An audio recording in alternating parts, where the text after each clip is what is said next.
Good evening, people. How is everyone doing?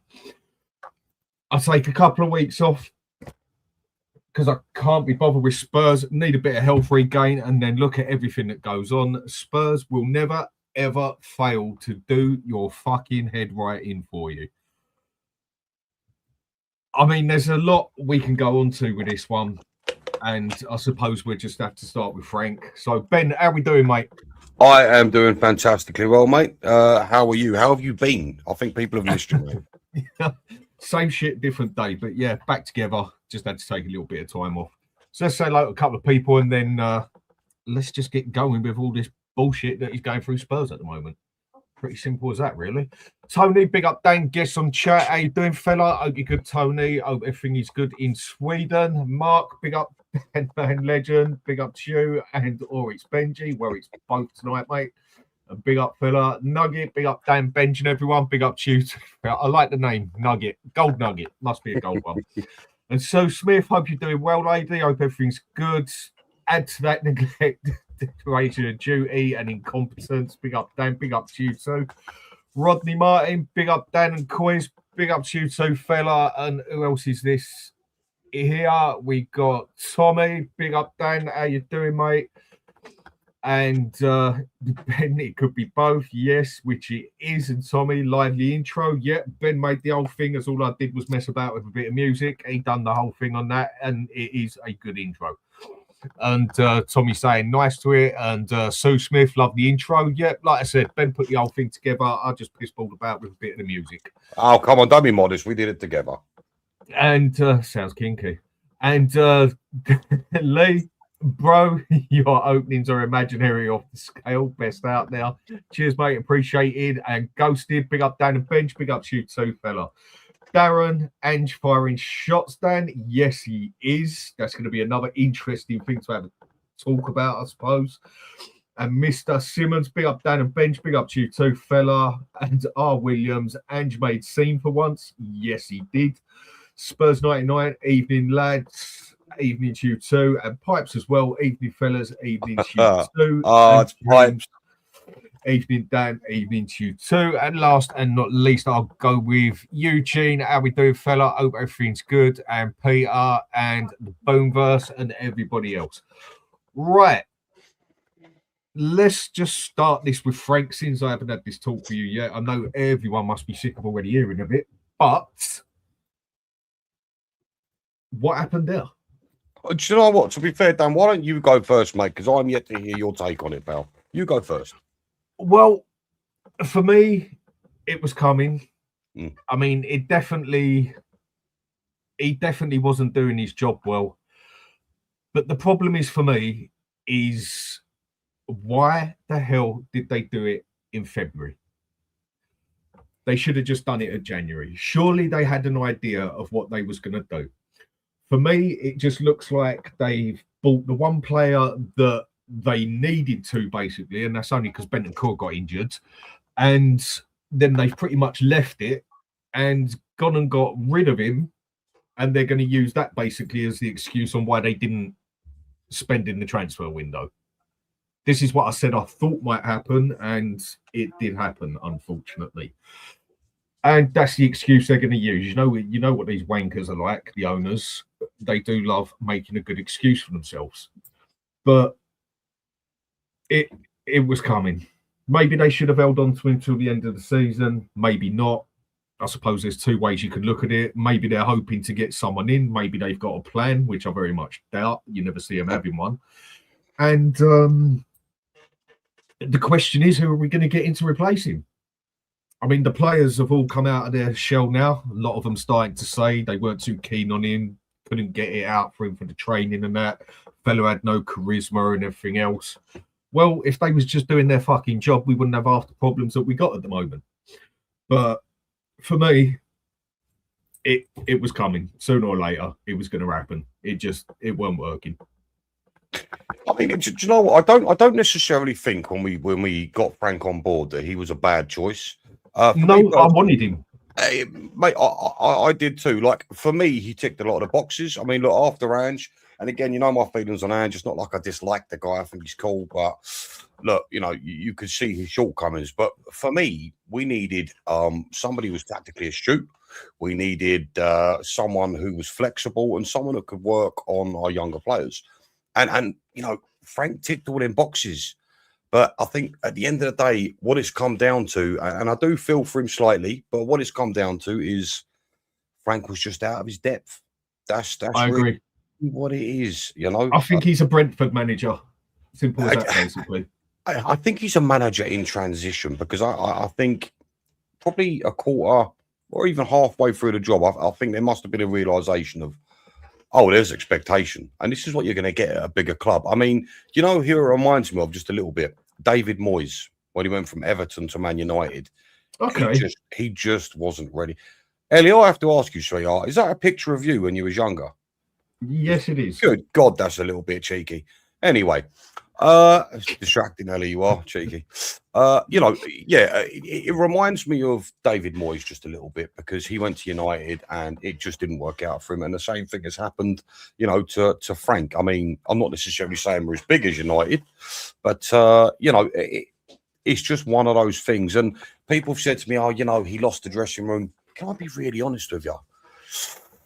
I don't think Thomas Frank ever had the dressing room, and I'm going to put that down to something along the lines of he didn't. There is a question to it. Yeah, no, 100%. But he didn't. I don't think he had any credit in the bank, and by that I mean he's not a winner, you know. And I think I get where you're coming. Required these days. So yeah, look, he needed to go at the end of the day, and that's that. But it's you know, do I feel a bit boring? Did this lot feel they're a bunch of winners now because they won the easiest cup in the bloody Europe to win? I mean, that European Cup was easier to win than the fucking League Cup, for God's sake. But you shouldn't talk of such things, but you're right. In that aspect, I get what you mean. It's you have that manager walk in there and he's got no real history behind him, apart from a place like Brentford. And he done very well at Brentford. No two ways about it. He did. Whereas if someone walks in there like a Conte, a Mourinho, a Klopp, a Pep, whatever, you go on with managers like that, straight away they've got the attention and a bit of respect off the players. They should have respect off the players straight away, but respect is a word that people use differently. For me, I won't give no one no respect unless they earn it. For me, you get common courtesy. Maybe it's just different phrase that people use, but for me, respect is something you earn. Or I'll give you respect for something that I've seen you do that impresses me or whatever, yeah? I ain't going to give no one that I don't know randomly respect. I'll give them common courtesy. Yes, please, thank you. Maybe even open a door, whatever, but respect is something that he's earned. And he's hardly one to walk into a club and every player's going to respect him for what he's done, is he? So you would have thought in the dressing room that maybe he has to earn his bit of respect, same as they have to earn theirs for him. Is that where you're basically going? Yeah, I mean, look, I mean, the thing is, I mean, yeah, that's exactly where I'm going. For me, he doesn't ooze inspiration, does he? I mean, no, because you've gone from a manager, right? You were 42 then, god damn, Gertie. Anywho, would you stop? Right, 42. Wouldn't even said you're 32. But anyway, go on. Stop distracting us. I can't help it, mate. Right. So yeah, like I fucking lost train of thought now. Right. Right. Right. So as I was saying, like when you've got a manager like Ange, who, despite what you may think of him, this guy could inspire you to go to war, right? That's the sort of manager Ange is. You know, his team talks are legendary. And then you've got little slight Frank, who's like, come on, guys, we've got to fight. It's not quite. You know what I'm saying? I wonder if that's something to do with it. Maybe, I don't know. Mind you, with the way it is in this fucking world now with Gen Z and everything, he's probably more the ideal man to deal with it. But more from the generation I come from, I'll admit, with Ash, I put it, with the sort of personality, Ange would be better in that aspect. And I'm not saying that Ange is a good manager. I don't think he's a good manager. But I suppose he's a person with just his attitude and charisma that you can tell he has got is a person I would listen to more. Whereas, I mean, basically, you're standing there in the pub, it's going a bit wrong, it's going to go tits up. Who would you rather have standing next to you, Frank or Ange? I think the question answers itself, really, didn't it? But you know what? I don't know, mate. I mean, you can't judge a book by its cover, but all I can say is, look, he doesn't inspire, does he? It's just, he's not someone you want to run through walls for. At least that's what he looks like from the offset. And I've seen footage of what he's like in the dressing room, and it's really not too, you know. Yeah, you can see him. Come on, guys, we got to, first to every ball, fucking. And you can see the players like, yeah, let's go. It was. You can picture him giving his kid a bollocking, and the kid just turning around and telling him to fuck off, basically, can't you? I mean, look, I don't want to shit on the guy, but when I look at him, I do. No, but that's the sort of. He just hasn't quite got the. Let's just say he hasn't quite got the manliness about him, has he? He's a smidge feminine, and does not in any way, shape, form remind me of a Danish lesbian.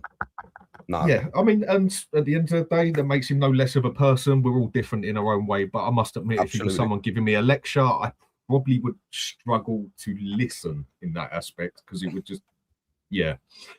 And that's what it turns out what it was with a few of the players. Do you think that's a factor? Do you actually think that could be a factor as to why they weren't motivated? It's a serious. I know we're having a laugh. It's just said in jest. I think honestly, I think it can be a bit of a problem when you've got someone like Conte in front of you giving it. When you've got someone like even Pep standing there, but Pep's got the respect for it as such. Aura.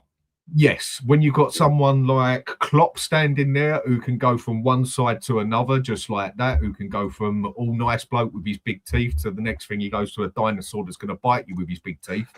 Then you go to someone like Conte who looks like a fucking shark and he's going to bite you like a shark or whatever. And there's certain things that will just make you naturally pay more attention as such, I think. But that's no excuse at the end of the day. The players are getting paid hundreds of thousands to do a job.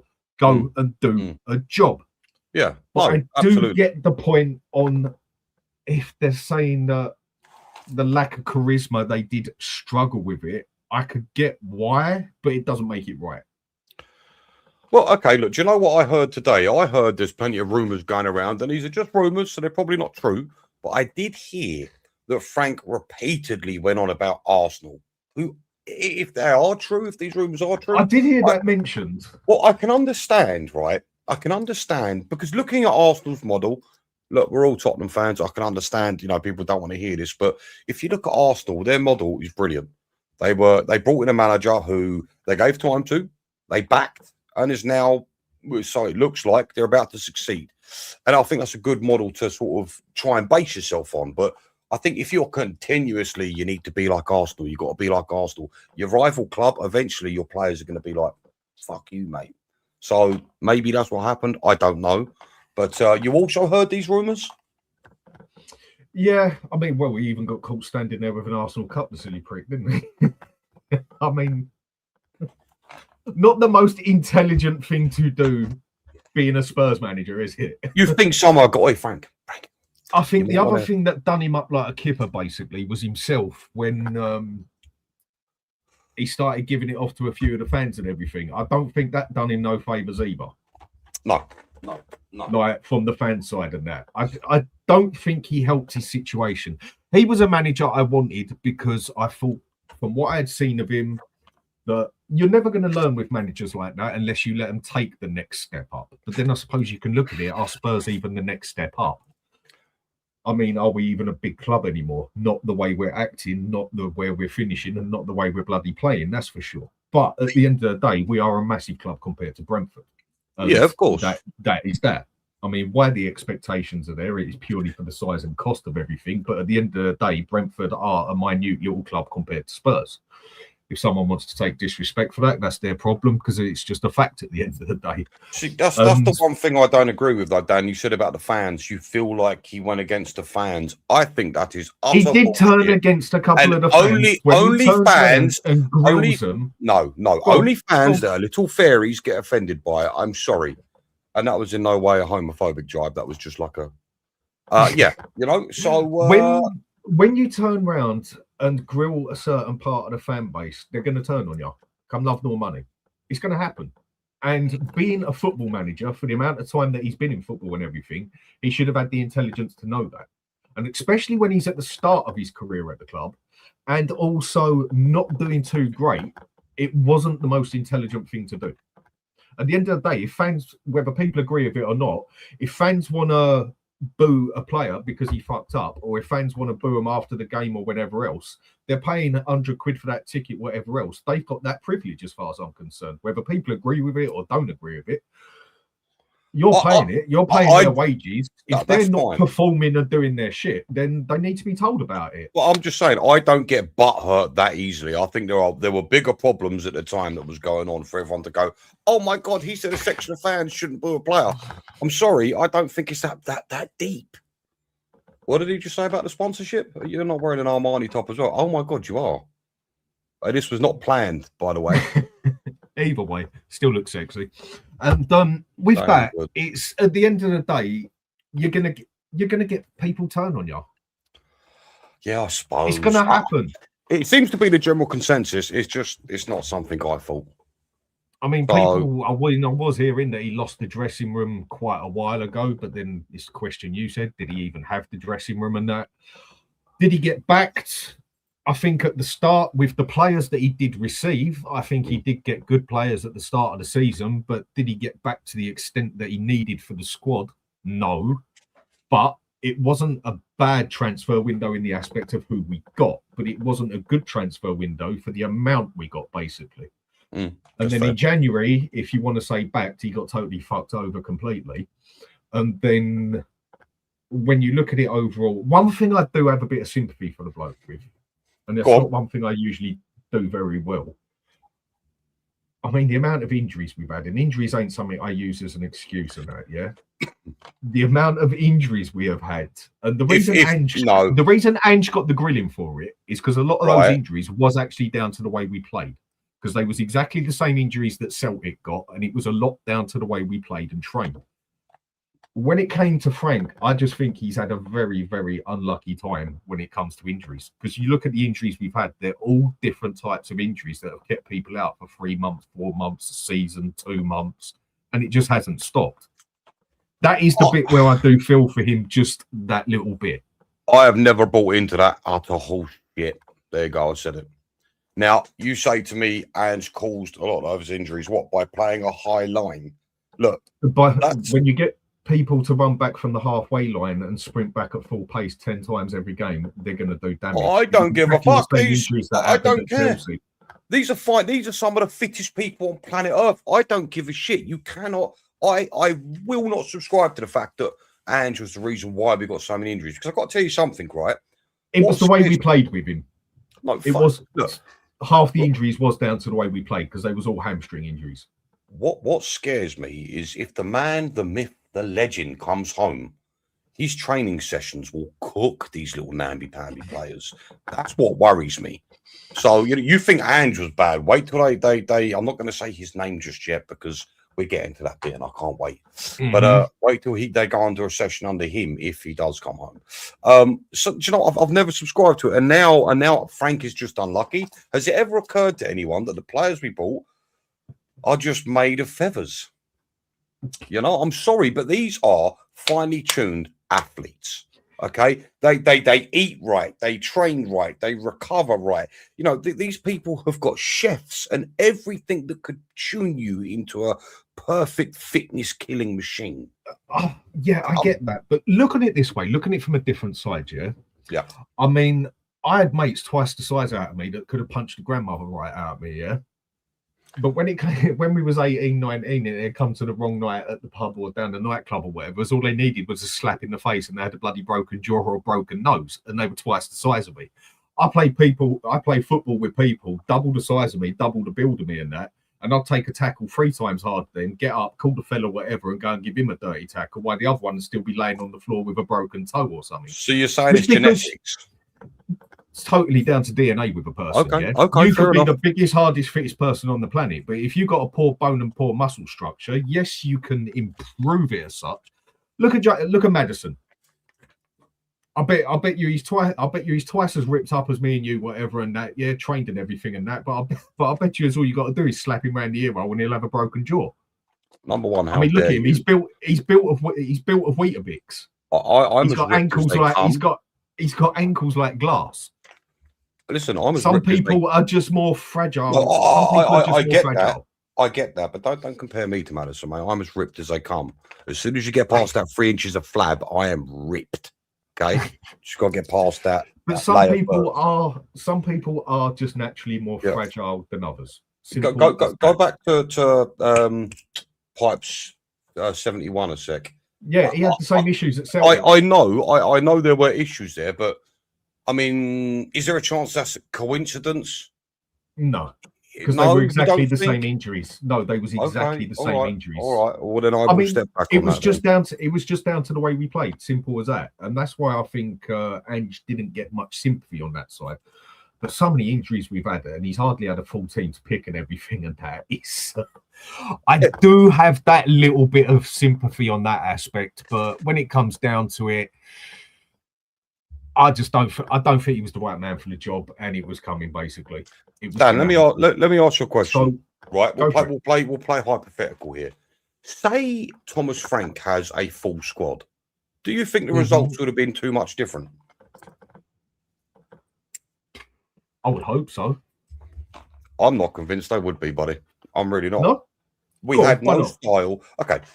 In my opinion, we had under Frank, we had no style, no direction. There didn't seem to be a plan. Were we sitting back? Were we trying to attack? You just don't know. I mean, we went to that West Ham game, you, me, and still. We saw what we needed to see. What we were seeing was coached football, and it was shocking. So even if he had a full squad, I am not convinced he would have changed up his style. I'm really not. I mean, I say style, I couldn't even tell what it was. But well, he did change it around a few times, the formation and that. He did. I mean, this is the fucking thing. Like, look, I know we sort of graded him a little bit, but admittedly, before the United game, and even during the United game, in that 3-4-3 formation, I was seeing a little bit of life in the squad, but it still wasn't enough. Bear in mind, but I never saw an identity, and that was my problem. Do you think that one of my problems was with Ange was the fact that it was one way on, one way only, no ifs, no buts. That is how we're playing. Even if we didn't have the players to play it, whatever, he still wouldn't change his mind. Did you admire that? Kind of. There's one side of me that says fair play to that. I like that sort of attitude in a person. Yeah. But we're talking about someone's job, football. Like, learn, basically. You're there to win, and it doesn't matter how you do it, basically, at the end of the day. Not to me. You win no matter what you got to do. Now, okay, I get that's how you play football. That's how you want it played. But if you know you haven't got the right team to do it and it's not going to succeed, and maybe if you change it over to that way and adapt a bit, it will succeed, then that's what a good manager does as far as I'm concerned. But I do totally get that every manager has their style of play. Now, my issue with Ange was the thing that he just did not want to adapt. And he only adapted when it came to Europe, when the players basically told him, we're going to play like this. Yeah.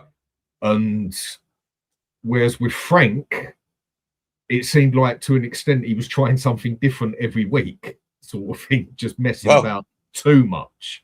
It's sort of like we went from one side to another, like Spurs likes to do. It either goes far left or far right. We never seem to get it in between, do we? No. I mean, he was adaptable, you could say. Well, either way, he's done and dusted now. Baked potato, see you later, mate. He's gone, and here we are again. I mean, am I bothered about the next manager? There's one side of me that says, you know what, I couldn't really give a toss anymore because it's just going to be the same story in a year's time until Enoch fuck off. It's just going to be, it is what it is. But, so if we're going to be honest about it, with the next manager that comes in, who's going to replace it? What are we going to do? Are we going to get a full manager in now to... who's going to just take over from now, or are we going to get someone just in for the meantime, basically, and then get a full-time manager in at the end of the season? What do you reckon we're going to do? Well, first off, just quickly, I've seen a lot of your comments, and they are blinding, by the way, guys. So keep them coming. I'm sorry we're not keeping up with them, but we haven't done a show for a while, so just bear with us. But we are reading your comments. Look, listen. To be fair, the bigger question is, do you trust your board to make the right decisions? Now, for me, just in my personal preference, what would it be? I would go ahead and I would get Redknapp, 70-year-old, bless his heart, Harry Redknapp, for the rest of the season. Why? Because he's a survival manager, someone that I think is quite well versed in getting teams out of situations like this. And then, of course, I would go and get the man, the myth, the legend. Oh, he's magic, Mauricio Pochettino. And I will have nobody tell me there isn't a single section of Mauricio Pochettino that would be wrong to bring him back to the club. That man is Tottenham Hotspurs. Look, what I actually think will happen, are you ready for this? I think Johnny Heitinger will be instated as the head coach. And then you could ask me, well, are we going to get relegated? If Johnny Heitinger comes in as our head coach for the rest of the season, I couldn't answer you that question because I'd be 50-50 as to whether we will, whether we won't. I look at the games we've got left and I think to myself, where the fuck are we picking up points? I can't see it personally. But, yeah, like I said, look, really and truly, it comes down to whether you trust our board to make the right decisions. And I don't think they are. I mean, if you want, I can go off on a tangent on why I think Pochettino should come back at the end of the season. But that's a long train ride, mate. So it's your call. I mean, I think we're going to get someone in for the meantime, unless there's a particular person we go for, and that's Sedbury. But do I really want him? If I'm going to say that, I think he's an all right manager from what I've seen. But to me, De Zerbi, yeah, he made some comments about the Middle East, didn't he? That were quiet, and we don't tend to fuck with people like that. To me, he's a poor man's Conte. I'll agree. That's a very the attitude. The attitude he is, the sort of person he is, and everything. He's a bit of a poor man's Conte, and that isn't going to work with the owners at Spurs. I mean, we want that there as such, but that's not going to work. It just ain't going to happen. It's interesting you say that, Dan, because Sherwood came out and said, I don't think I'd get a job because I'm too big of a personality. I don't think that board want that type of manager. Exactly. That's basically. What does that tell you? That's basically what I'm saying at the end of the day. That is pretty much what I'm saying. Yep. And I mean, Redknapp, yeah, okay, Redknapp, he knows what he's doing. I think Redknapp would be very good for the players, basically, yeah. I think Redknapp would be very good at getting an extra 10% out of the players, basically. I think the biggest problem with Redknapp is he's what, 80 years old. He's probably 78. And given what we've done to young, healthy managers, I think we'd probably kill Redknapp. I mean, you know what I mean? I mean, look at the poor fella. He's nearly 80 years old. He'd probably need to go piss 3 times during the game, for God's sake. So he'd forget where we are. Yeah, terrific boy. Where the fuck am I again? You know what I mean? Oh, dear. Bless his heart. So is that the best idea? Maybe not. But would I complain about it? No, I wouldn't. I mean, Tim Sherwood is one I wouldn't say no to because, again, I like his attitude. I like the sort of person he is, but I think it might go the way you said it, basically. I mean, there's word going about that it's going to be Enzo. What was his name? Maresca. Yeah, the one that just got the sack from Chelsea. Yeah. There's word about him being the full-time manager, basically. Hold up, Paul Weston. Just quickly, I want to throw disgusting dreams into your head. Pochettino comes back, and the supposed 300 million gets thrown at him in the summer. Think about that for a minute. Oh, but would it happen? I mean, no. At the end of the day, do you see these owners backing anyone properly? I mean, initially, I think everyone would say absolutely not. However, I mean, look, obviously, I know we're going to get to it, so I don't want to go into it. But I think something that Ange said about our wage structure has rung true, and we finally got some fucking evidence on it.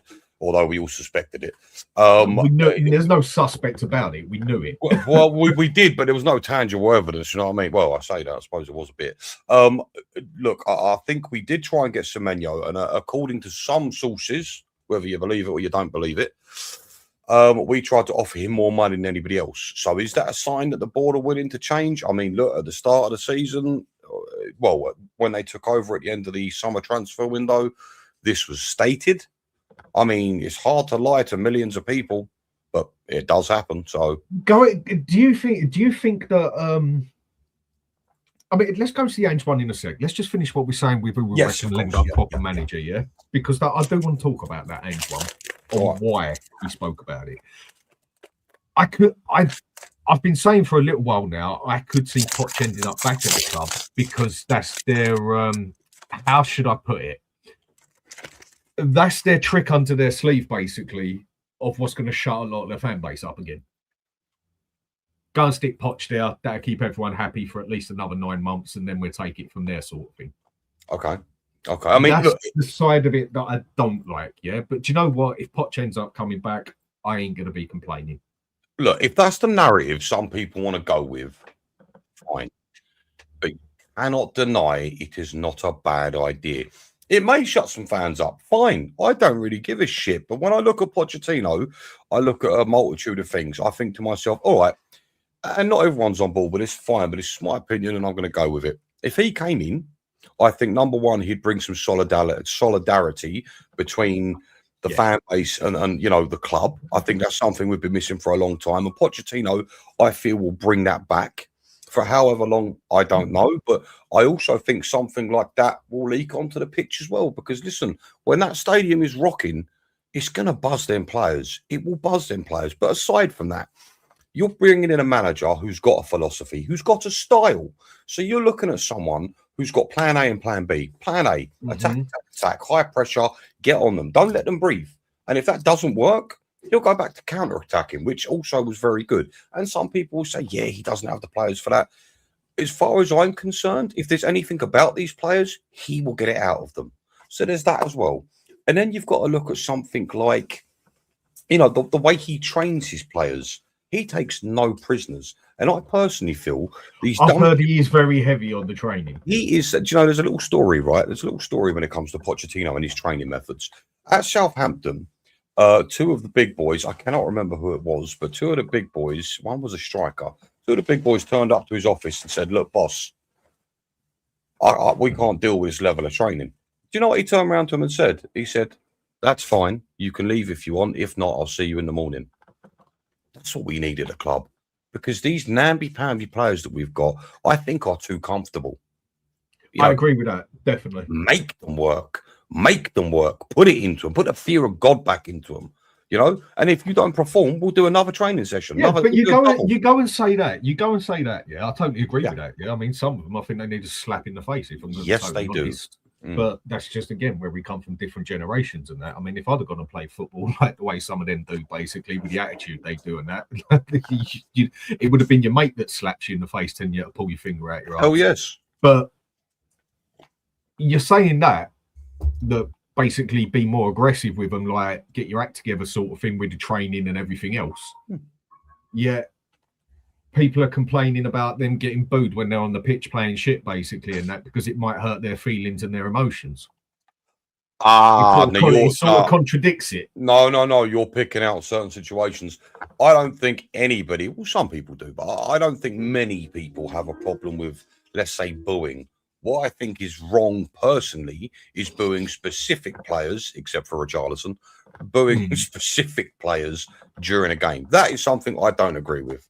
So no, during the game, I don't think that either. Yeah, half time and at full time, grill them as much as you want. But while the game's being played, I personally believe that you don't do it. But if someone wants to do it, they've got the right to do it. They paid to be there, basically. And when your team isn't doing its bloody job, let them know about it because they want it with the whole stadium there clapping for them and everything else. Well, sorry, you can't just have one side. You got to take both sides with it. I think that's a fair statement, I suppose. Look, either way, it's a difficult one because people will have different opinions on it. But I, for one, have no problem with players being booed. I just don't think it should be an individual thing. I don't think that helps anyone, personally. I can see where you're coming from. But either way, the players we do have, especially what it shows over the past couple of seasons, it does show we have a few light-hearted players, I think is the nice way to say it with that. And maybe it is the type of manager that we need. He will just come in and put his foot down, basically. But where is that manager? Is Poch the man? You think he is? Who else is there? I think after the World Cup, there's going to be a few options of managers out there as well. And so help me God, I will lose my mind if it's not Pochettino. But you know what? I did a show with Mia earlier. Check that out if you can. The Lone Wolf, very good. Yeah, like and subscribe to her. She's a great little content creator. Yeah, I did a show with her earlier, and you know, we got on that subject, and I'm so sorry. 2 seconds. My child is crying. Can I come back 2 minutes? Yeah. I'm so sorry. Go for it. That's all right, mate. Go for it. Yeah, I can say a lot of people have been saying that Poch is the man for him, basically, that he's the one to come back. I must admit, I'm not always one with the idea of going back to what you had previously, like a relationship in that aspect. But Chelsea went and done it with Mourinho and succeeded. But then look at the money that Chelsea spent on that. But having Poch back, I don't personally think is the worst of ideas, because I don't think there's that many great other options out there. And I really don't think there's that many managers, if I'm going to be honest, that would want to come to Spurs. I mean, the state we're in at the moment, that's going to be basically 2 seasons. If someone joins us now, they're basically joining a club that has got about 10 to 12 players for the first team and is in a relegation fight. Who is actually going to want to do that? Right, okay, at the start of next season or at the end, we've stayed up and that. It's going to give us more options to people in the aspect of, right, they ain't getting relegated. Let's see what I can do now with what I've got. I mean, it's like what you're saying here, Top. Like, Poch made us love this club again with mind, heart and soul. I totally agree with that. I'm not disputing that. But can he come back and do this again, especially with the players we've got? Quite possibly. I'm not going to say no to having Poch back. But, I mean, we've got to stay up first. I mean, for me, we're in a relegation fight. We're 5 points off relegation. There's all we need to do is screw up another 2 games and West Ham get it right for 2 games. And Forest, and they've both beat us already. We're up shit street. We have to get this one right. Whoever we get in now for the meantime or full time, whatever it is, we got to get this one right and hope that we get a honeymoon period with it, basically. You know, sorry, on that again, I apologize. Bella fell out the fucking bed. Long story. Going back to the show me and Mia did earlier, this subject came up about managers, and I will say this much, right? In terms of someone else I could think of other than Poch, although he's completely unattainable, a manager who I think would do something with these players and put the fear of God into them is Company. I love the way he does things. Have you seen any clips on him? He loses his mind at players. That for me, that good guy player as well. He was. Oh my god, oozes winning mentality. So, yeah, but look, one thing I will say with that is me and you could go to Bayern Munich and ooze with winning mentality, same as someone could go to PSG and do it, and Celtic can do it.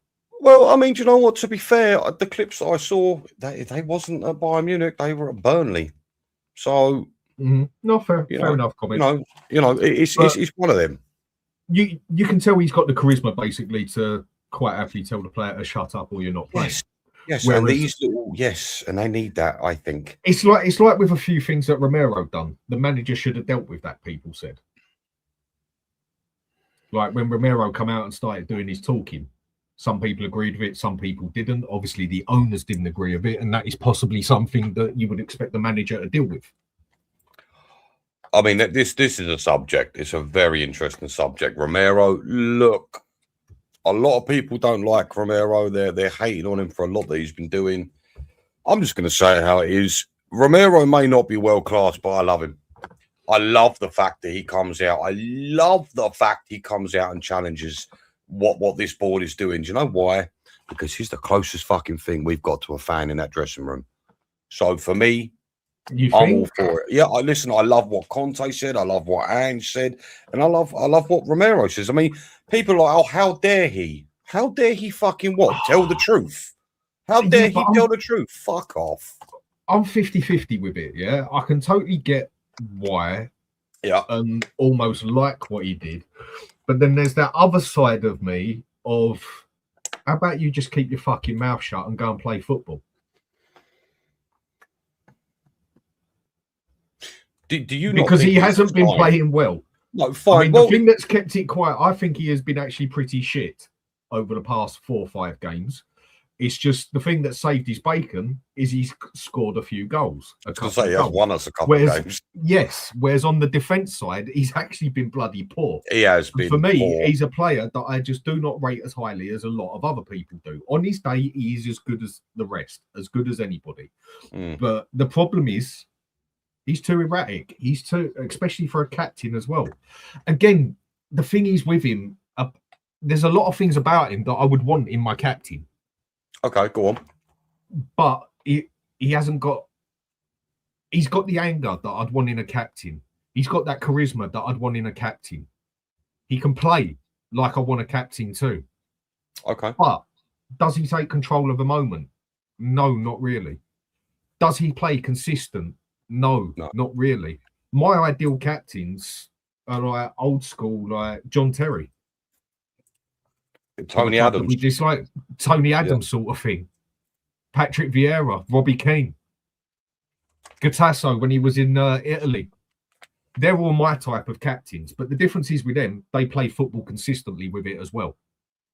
Dan, let me ask you a question. Romero hasn't. No, you're right. You are right. Let me ask you the question then, because you could make a million excuses for it. You could say he's unhappy with the club, the way things have been, the lack of ambition. I mean, he has just signed a new contract, so he's, would that be the case? I don't know. Why is it, do you think? Money. No, fine. Well, yeah, suppose. Why is it, do you think Christian Romero has consistency issues? What is it for you? I think it's his attitude. I think it's the sort of person that he is. I mean, he also comes Explain across that. He comes across like he thinks he's bigger than the club. See, I've heard that do the fucking rounds. I do not agree with it personally. He comes across with that attitude. He's a fiery South American, mate. I mean, a lot of them are like that. I don't think that's necessarily done on purpose. Yeah, but he does come across like he thinks he's bigger than the club at times. And he seems to only ever turn up when he wants to turn up. I mean, for me, out of the players we've got, there's 2 there that are definitely as a captain, and that's either Paulinho for the rest of the season. Yes. Or Van der Ven. But I think Van der Ven's gone at the end of the season as well. I mean, why is he going to stay here when he's got people like Liverpool, City, Barcelona, Real Madrid, Bayern Munich, PSG probably looking for him and that as well? Why is he going to stay at Spurs? I mean, okay, we've got contracts on him and that, but I think he's the sort of person as well that would have the charisma to basically tell the club, you're going to sell me or I'm going to make this a nightmare for you. Whereas you look at someone like Harry Kane, such a nice fella that if I would have been him and Man City would have come for me, basically, and then Spurs wouldn't have let me go, I would have turned around and said, I am never stepping foot on that pitch again unless you sell me. Like, I'm never stepping foot on that pitch again. And I would have made it a nightmare and made sure that club sold me. But that's just the way I am as a person. Harry Kane is not like that. Whereas Romero, to me, is that sort of person. And I think Van der Ven would also have that sort of attitude as well if he wanted to leave that much. It's just... No, that's fair enough. It's your opinion, so I'm not going to fucking slate it. I just don't necessarily agree. I mean, you got plenty of players that have wanted to leave and have not down tools. I mean, look at Guehi, for instance. His performances for Crystal Palace have been great.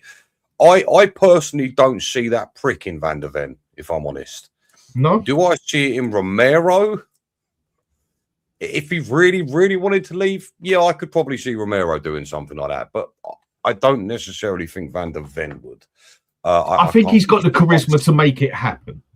Maybe not go to the same extent that Romero would, but I think he's got the charisma to make it happen, basically. Look, call me an emotional moron if you like, but if Pochettino comes in, I don't think anyone leaves. There we go. I said it. That's how much faith I've got in that man.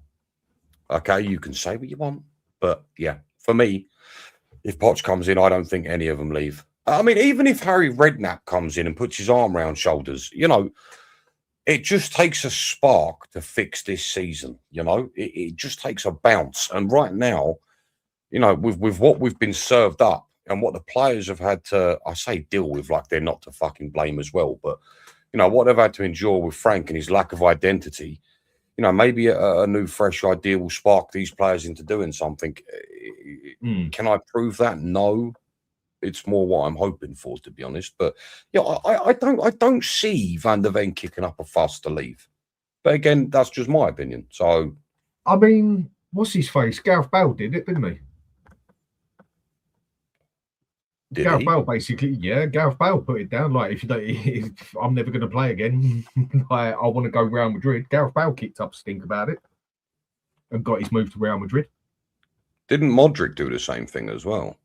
Modric, I don't think he did it to the same extent, but he also basically said, "Sell me, otherwise I will make it hard work for you." I mean, is there any tangible proof that that's correct, though? Yeah, I mean, what's it? When it happened with Bale and that, he pretty much made it clear as day, from what I remember on that one. And I mean, if you go and check it up, I'm sure we can find it out. But he did make it quite clear, you are going to sell me to Real Madrid. And I think, what's it? Modric was, I don't think quite as abrupt about it, but very much, you are going to sell me. And all right, you can own the player all you want and everything, but if the player says, "I'm never stepping foot on that pitch again," you can't how about this? It. No, how about this? In all what can fairness, you do with the player? Hang on. No. What can you do with the player? Yeah. Okay. Stop his wages. What does the player give a fuck? He's got 15, 20 million in the bank already. Okay. Then what happens? Now there's an argument going on. Now it's causing trouble in the dressing room. Now it's causing trouble at the club. Now what's happening is his price is also coming down as well. If that player wants to go, he's going. If he wants to make it happen, he can make it happen. In all fairness, but then right? If the club is a big, massive, rich club, and they want to have the proper attitudes, the club can just tell, well, tell you what, then you ain't fucking playing again. Go sit with the under-21s for the rest of your career. But that's going to cost a lot of money. It is. No, fair point. I mean, not necessarily with Van der Ven, because he's on like 80k a week, which is not really a lot to Tottenham. Look, to be fair, we're talking about players, Real Madrid and Barcelona-esque, that are, I think that sort of fuss only gets kicked up when we're talking about those sorts of clubs. Again, I could be wrong, but I've never really seen too many players kick up a fuss about wanting to move to other teams. But when it does come to Real Madrid and Barca, fair point, players do, and not just Tottenham players do tend to kick up a bit of a fuss. You know, they make their mind up and that's it, they're gone. I mean, to be fair, look at who's the English lad, the right back? He did it most recently. What's his name? Oh, Liverpool. Yeah. He was like, I'm absolutely not signing. For names. I know who you're on about. Yeah. The terrifying right-footed pass. Yeah. Why am I thinking Oxlade fucking Chamberlain? What are you thinking? That's gonna piss. That's gonna piss me off. Trent Arnold. There we go, baby. He's got it right. Yes, I'm terrible with names, mate. Fucking me and you, but it's our age, mate. That's the problem. You know, he kicked up a little bit of a fuss. He said he's absolutely not signing a contract. He wants to move on. I think when it comes to Real Madrid and Barcelona, I think that's when players do actually kick up. I think you don't see it too often to other clubs other than them. Would you say that's a fair comment, or? No, I can get where you're coming from, but I think thank you, Boris. A player can quite. They can make it happen if they want to make it happen, basically. I just don't see that happening with someone like that. I mean, Berbatov was another one who pushed it as well. That's true. Yeah, the last day he got sold, but he pushed it as well. I mean, what Dan said here is correct. I forgot about that. Chelsea came for him first, and Levy said no because he didn't want to send him to Chelsea. But from what I remember, from what happened in the history, is Modric did make it clear, though, that when Madrid was interested, you are selling me. Basically, but I do remember now that he said it. That Chelsea did go for him first, and we didn't want to sell him to Chelsea. Do you know what? Right, I know this is years and years and years and years ago, but look at the prices they sold for. Jesus Christ, could you imagine a prime Modric valuation right now in today's current market? We sold him for 30. Fuck me. What are you thinking? 150? Well, the thing you got to think of with Modric, we didn't sell Modric at his prime. Modric wasn't at his prime when we sold him. Modric was very good when we sold him. He hadn't hit his prime. Not at all.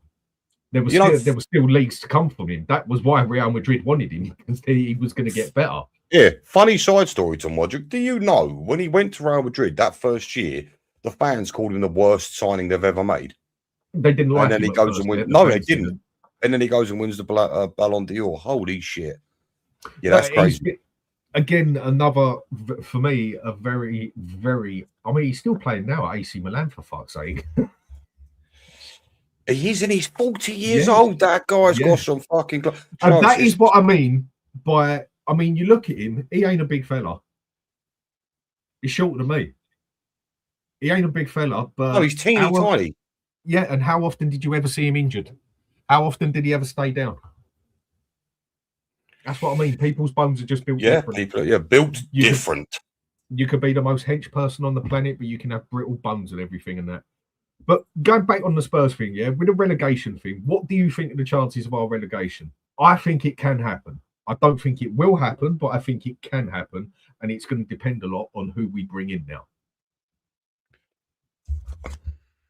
Sorry, one more time, Dan. I apologise. Who do you think we can go down? This is a question I've been asked for 4 days on the trot now, mate, and I'm going to say the same thing I said to the rest of them. I cannot answer that. If we bring in someone like a Redknapp, I'll say quite comfortably no, we will pick up points. Because if we look at who we've got, and I will just share it for everybody here. If you look at who we've got, I'd like this to happen quickly, so I'm not keeping you all fucking waiting. That'd be great. Sorry, guys. Oh, there you go. There you go. We were looking at this. Right, so this is who we've got coming up. As it stands, let's just say we keep Heitinger at the club, God forbid, as head manager, head coach. You've got Arsenal next, easy 3 points. You've got Fulham, Crystal Palace, Liverpool, Nottingham Forest, Sunderland, Brighton, Wolves, Villa, Leeds, Chelsea, and Everton. I don't see where you pick up points, given the fact that we've lost to everybody above and below us. It's not good. There is points that we can get there. Yeah, quickly, just a question off the top G here. Like a question for you. Would you hire a manager that gives us a usual managerial bounce honeymoon period, basically, until the end of the season, like Solskjaer, or I ain't even going to try and pronounce the name, or would you hire the others in that? I'm quite happy for just getting a manager in for the next 12 games that gives us our honeymoon period and gives us 3 wins and 3 draws. Likewise. I'm quite happy with doing that. As long as he can come in and get and keep us up, because I'm actually worried about us going down. So go on, carry on with what you're saying. Do you reckon we can go down? I mean, you've gone through the teams that we got. That's the teams we got. There's games we can win now. No, do you know what, Sue Smith? You're absolutely right. No one is too big to go Bigger down. You are, harder you fall. This is it. But you must admit it's very hard to see Spurs going down. But given the fact, look, if we do stick with, say, Heitinger, I am absolutely 50-50 on the fence. I have got no clue whether we go down. It's something in my deepest, darkest dreams I couldn't imagine. But when people ask me this question, again, I've got to be honest, I don't know. So I'm going to have to flip it back on you here. Dan, I'm sorry. Do you think we'll go down? At the moment, I'm 80-20 no. Okay, why? No, that's fine. Why? Because I think West Ham have still got some very hard games to play as well. So are Forest. I think they're more than capable of losing more than us, or just as much as us. 5 points isn't a lot, but when you're 5 points behind, it's a hell of a lot.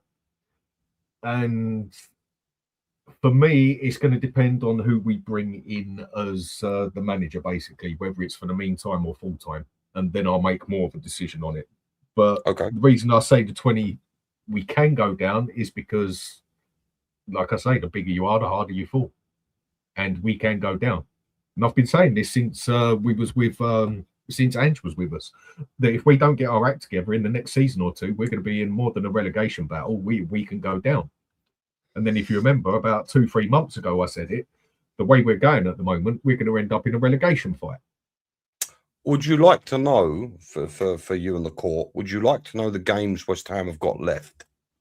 Go on. Bear in mind, they're still in the FA Cup, and their next round is against Burton. So we shouldn't even be fucking talking about this. As stupid as it sounds, them still being in the FA Cup and the fact that they've got Burton next, so they're most likely to go through, which could pay dividends later down the line because they'll have that extra game to play.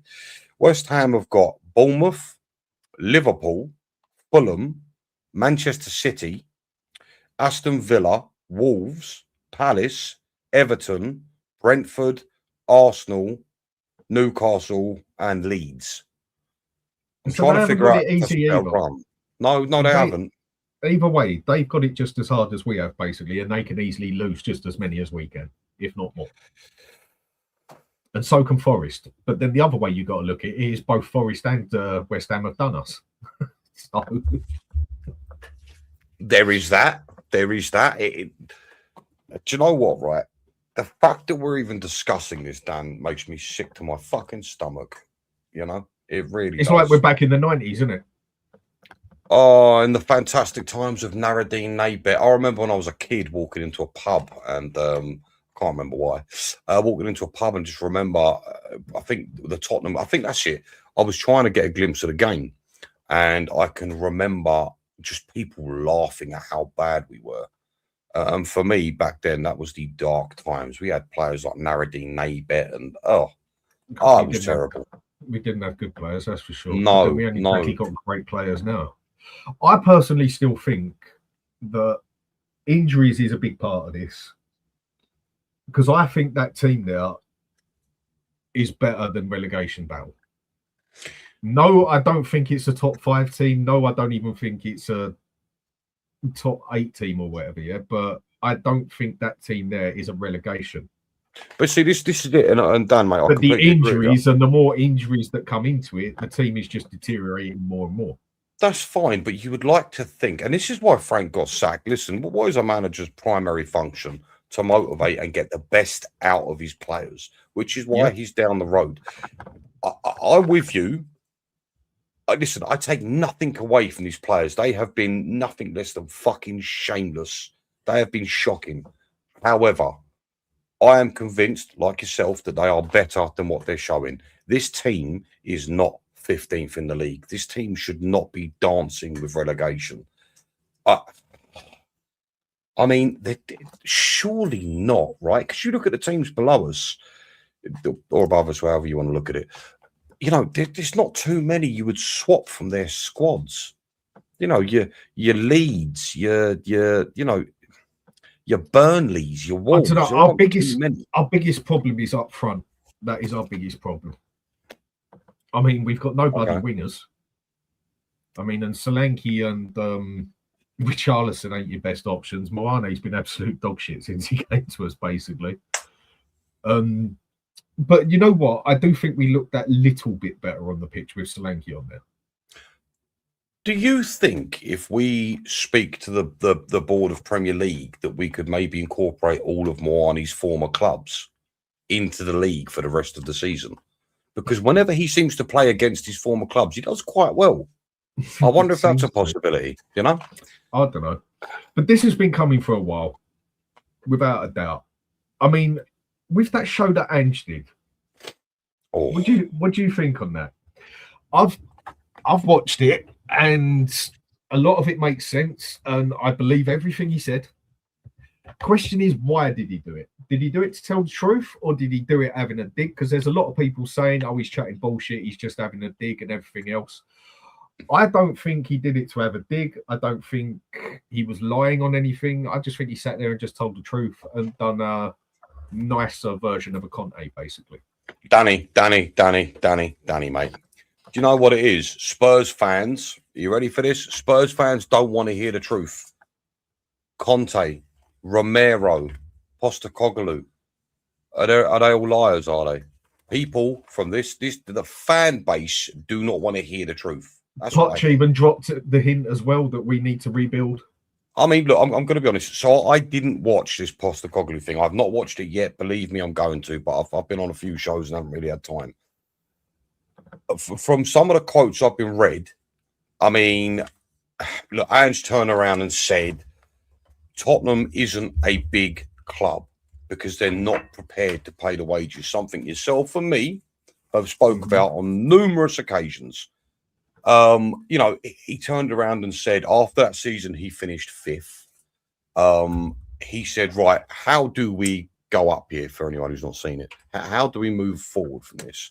And he said by buying players like Pedro Neto, Buemo, Semenyo, Guehi. Now, at the time, all of these players were available. All of these, and that players. was before everyone got interested. Yes, it in was Semenyo, exactly because at the start of the season, when he even got mentioned and spoke about, the majority of Spurs fans turned around and said, "No, thank you."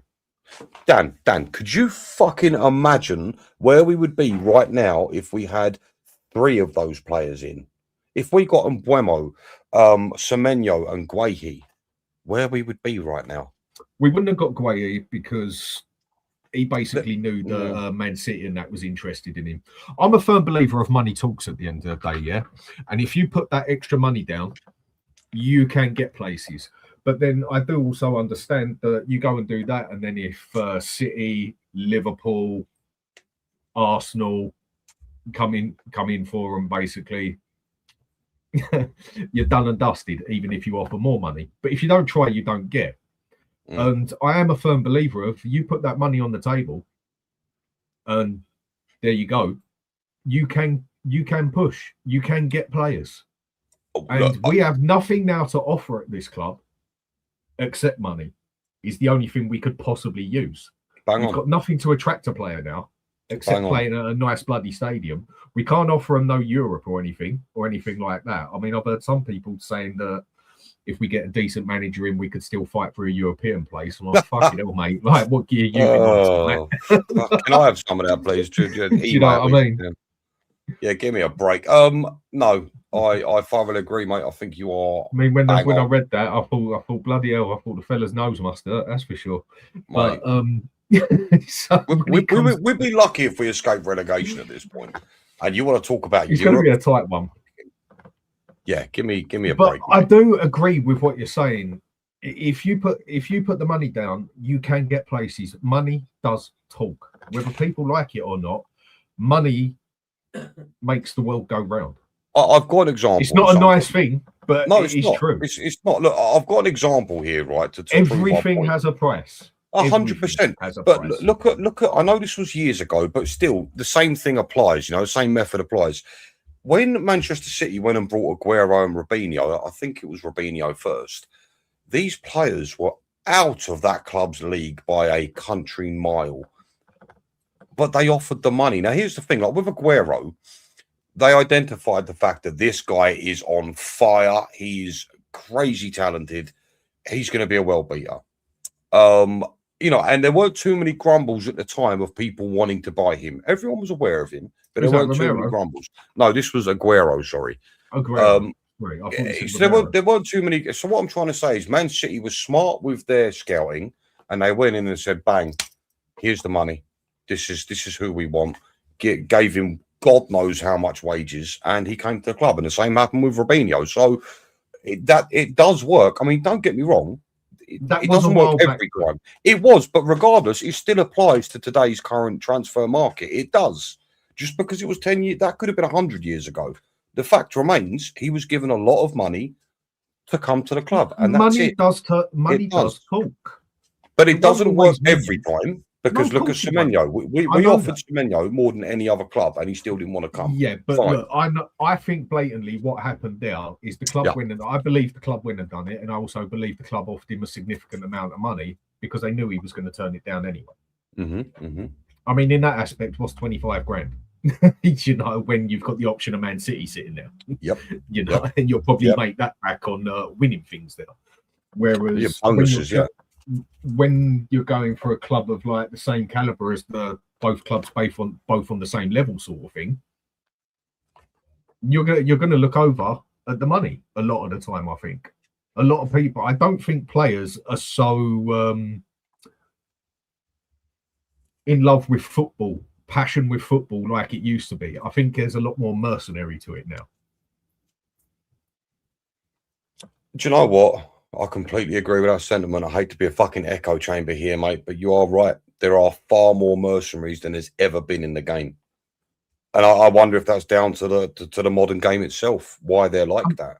I mean, I don't care if they're like that. As long as they do the job properly, who really gives a toss at the end of the day? But a lot of them talks. This is a sad situation, isn't it? I mean, look, all I know is... We are in a mess at the moment. We are. Complete and utter mess. But for me, the light at the end of the tunnel is surviving relegation. Fuck, those words don't make sense. Surviving relegation and starting again next season. Look, surely at this point, the board see, okay, we need to bring in a very serious manager and we must invest, because if we survive, we cannot be in this situation again. We cannot ever be in this fucking situation ever again. I don't ever want to be looking over my shoulder at shit houses like West Ham, Burnley, fucking Wolves.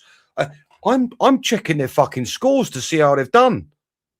When as a club have we ever had to fucking do that? I can't remember doing that in my lifetime, even when we were shite.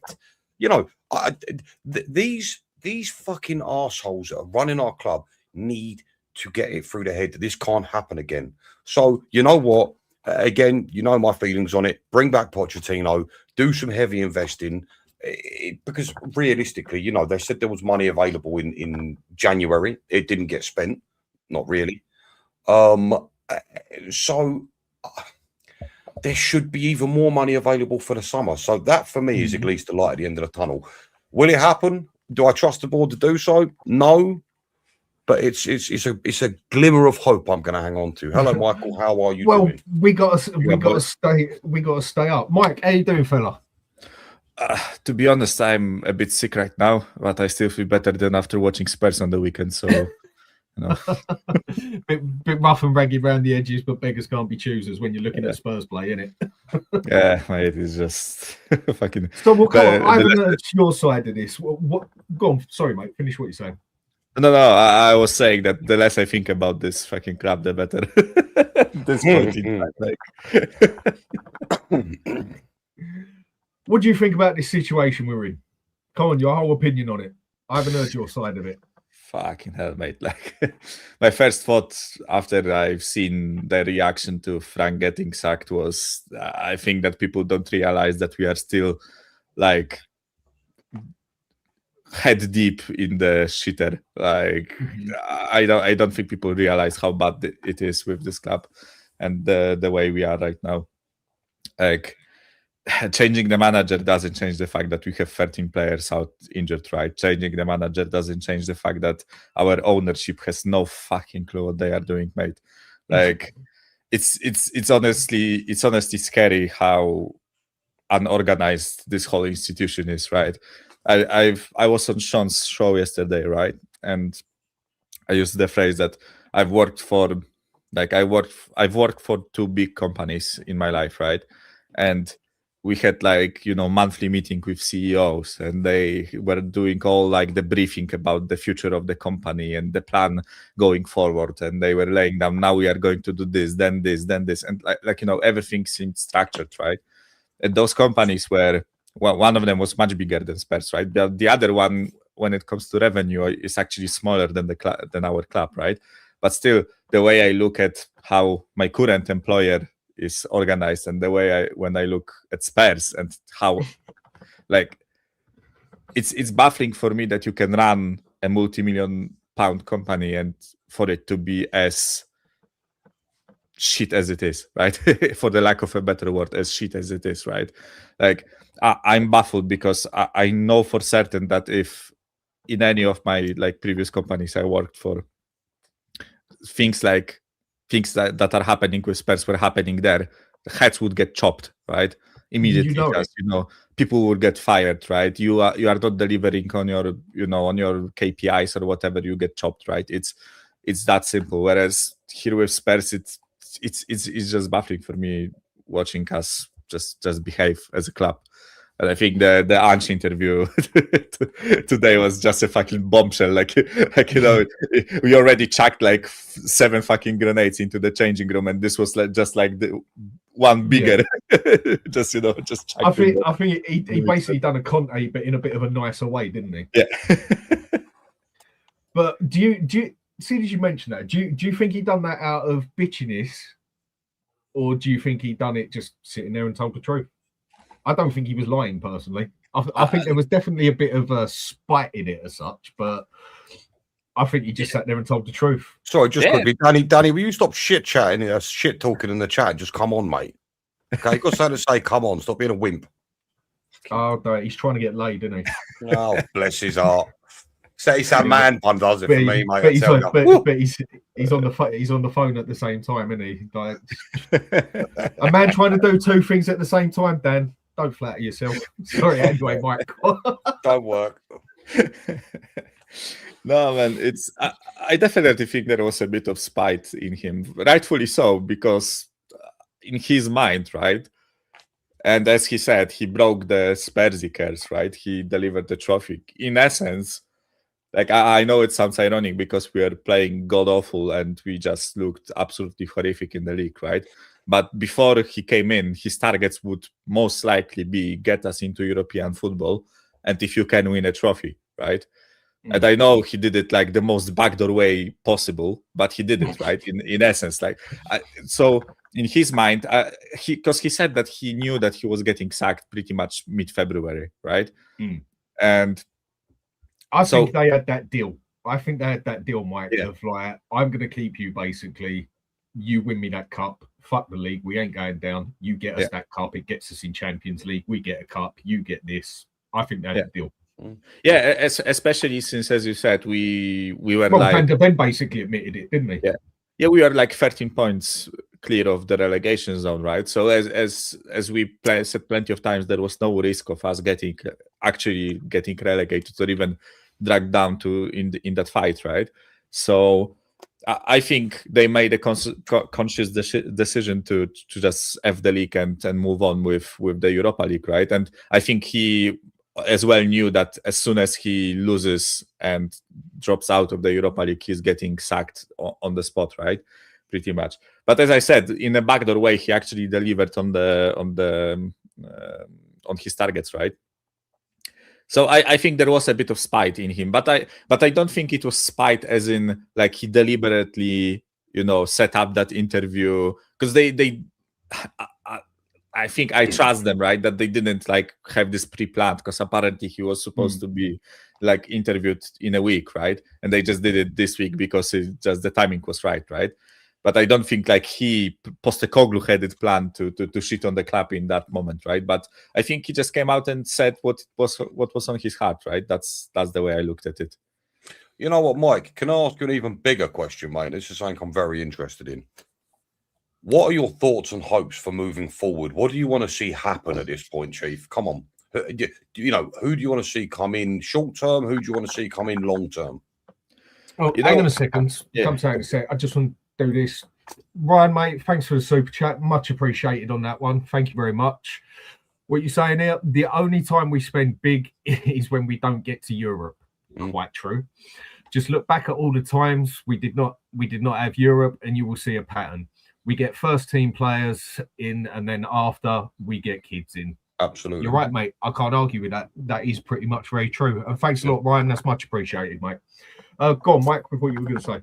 Yeah, so I honestly, I feel so just disjointed watching, not disjointed is a wrong word. I just feel detached from the club right now, right?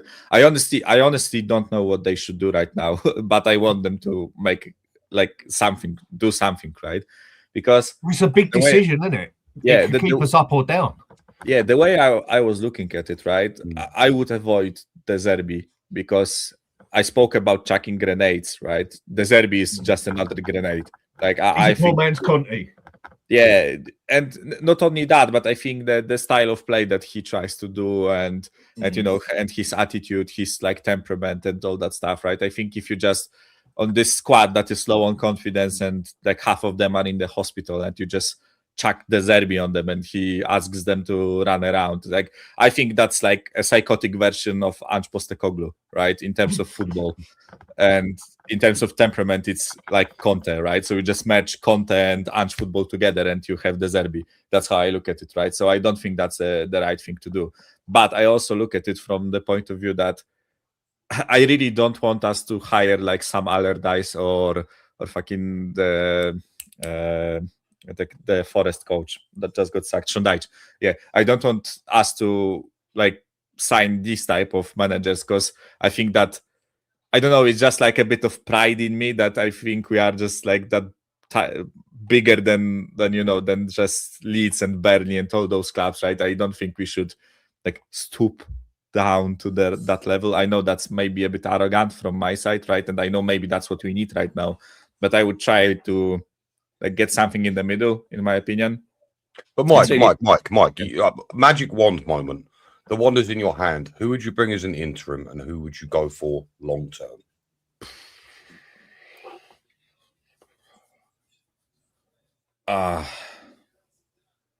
I wouldn't mind like Robbie Keane as an interim, but he said that he won't leave Ferencváros, right? If it's only an interim job, Yeah. right? Because he's I mean, doing why like would well you? in there.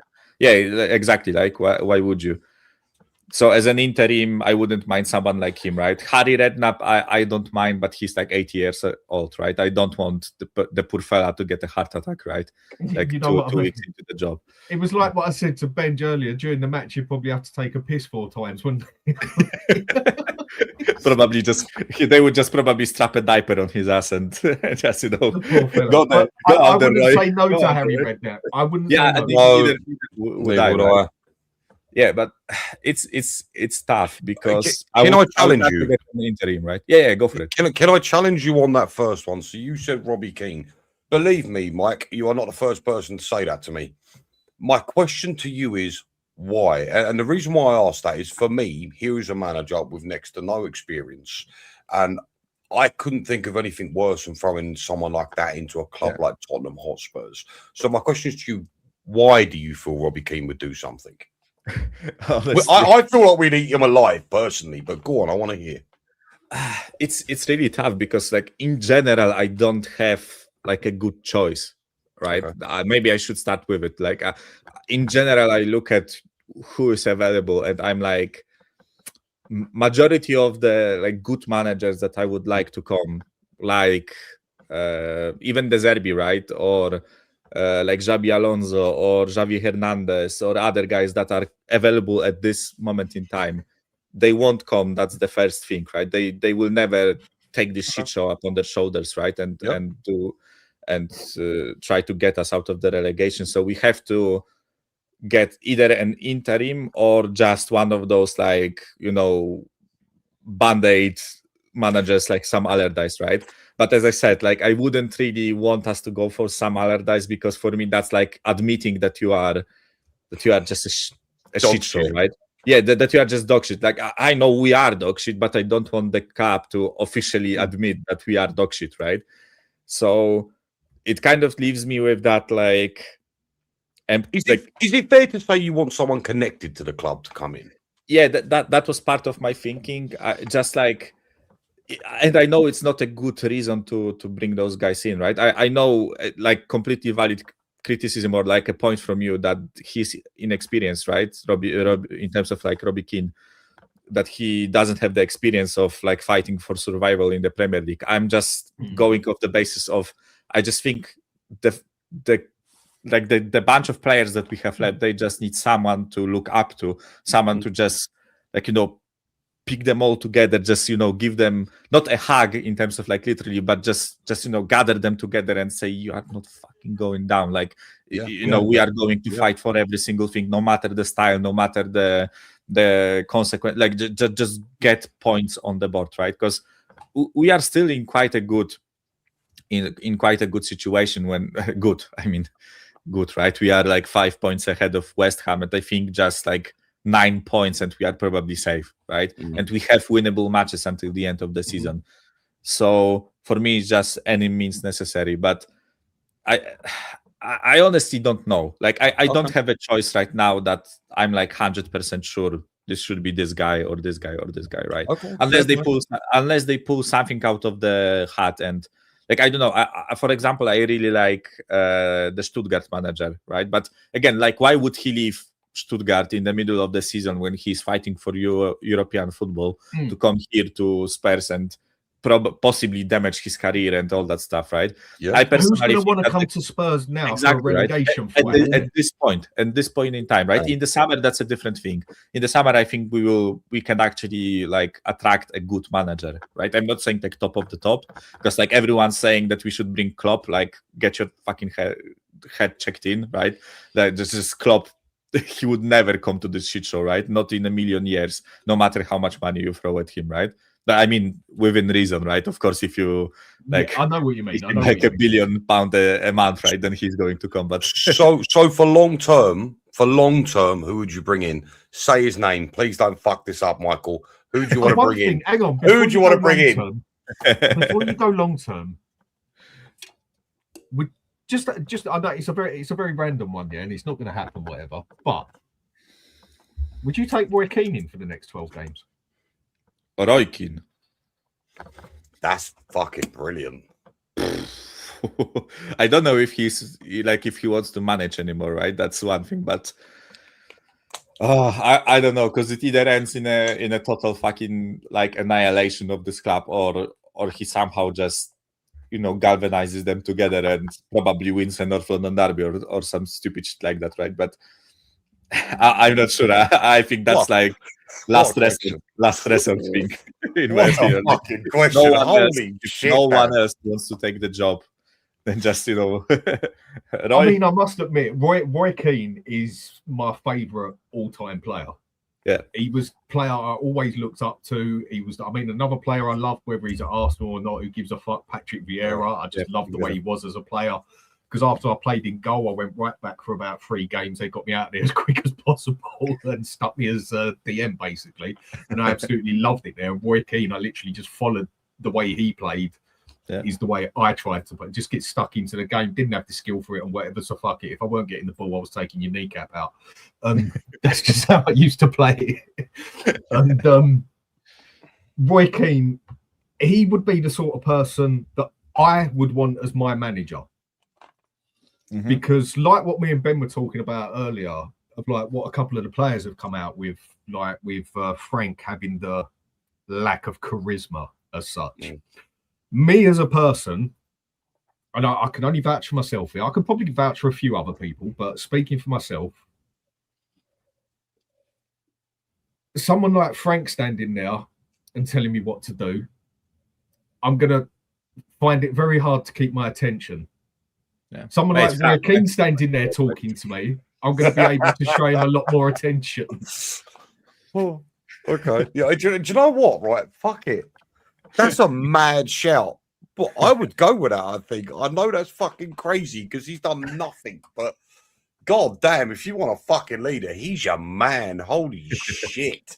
You'd be terrified to do anything wrong, mate. Imagine like Roy Keane standing on the touchline in a North London derby, and Arteta just start jumping around. He just fucking comes to him and just fucking wallops. And Roy Keane does support Spurs. He does. He's a Spurs supporter. He does. Unbelievably. I mean, I know it's good, man. I know it's not going to happen yet, but is he the sort of person that could do it? Basically, do these players need a strangling and get your fucking act together, or do they need someone in to give them another kiss and cuddle? I mean, maybe Frank just gave them a kiss and cuddle and it was too emotional for them. I don't know, but he does seem like the sort of person that would be very cuddly. Yeah. But what is it they need? Mate, the longer I think about that whole Frank appointment, I just think it was just a shit appointment. Like from the get-go, he was basically destined to not succeed, right? And I even said it when he was appointed. I said it, right, that he is really up against it because half the fan base still like pull their pants down for Ange Postecoglou, right? Rightfully so. In essence, rightfully so, because he gave us a trophy, right? But like half of the fan base wanted Ange to stay, right? So up from the get-go, he was against it, right? And this is going to be funny. Do it. I'm going to sound like the Emperor. Do it now. Send him the link. Well, you could say you could say please. I mean, fucking hell.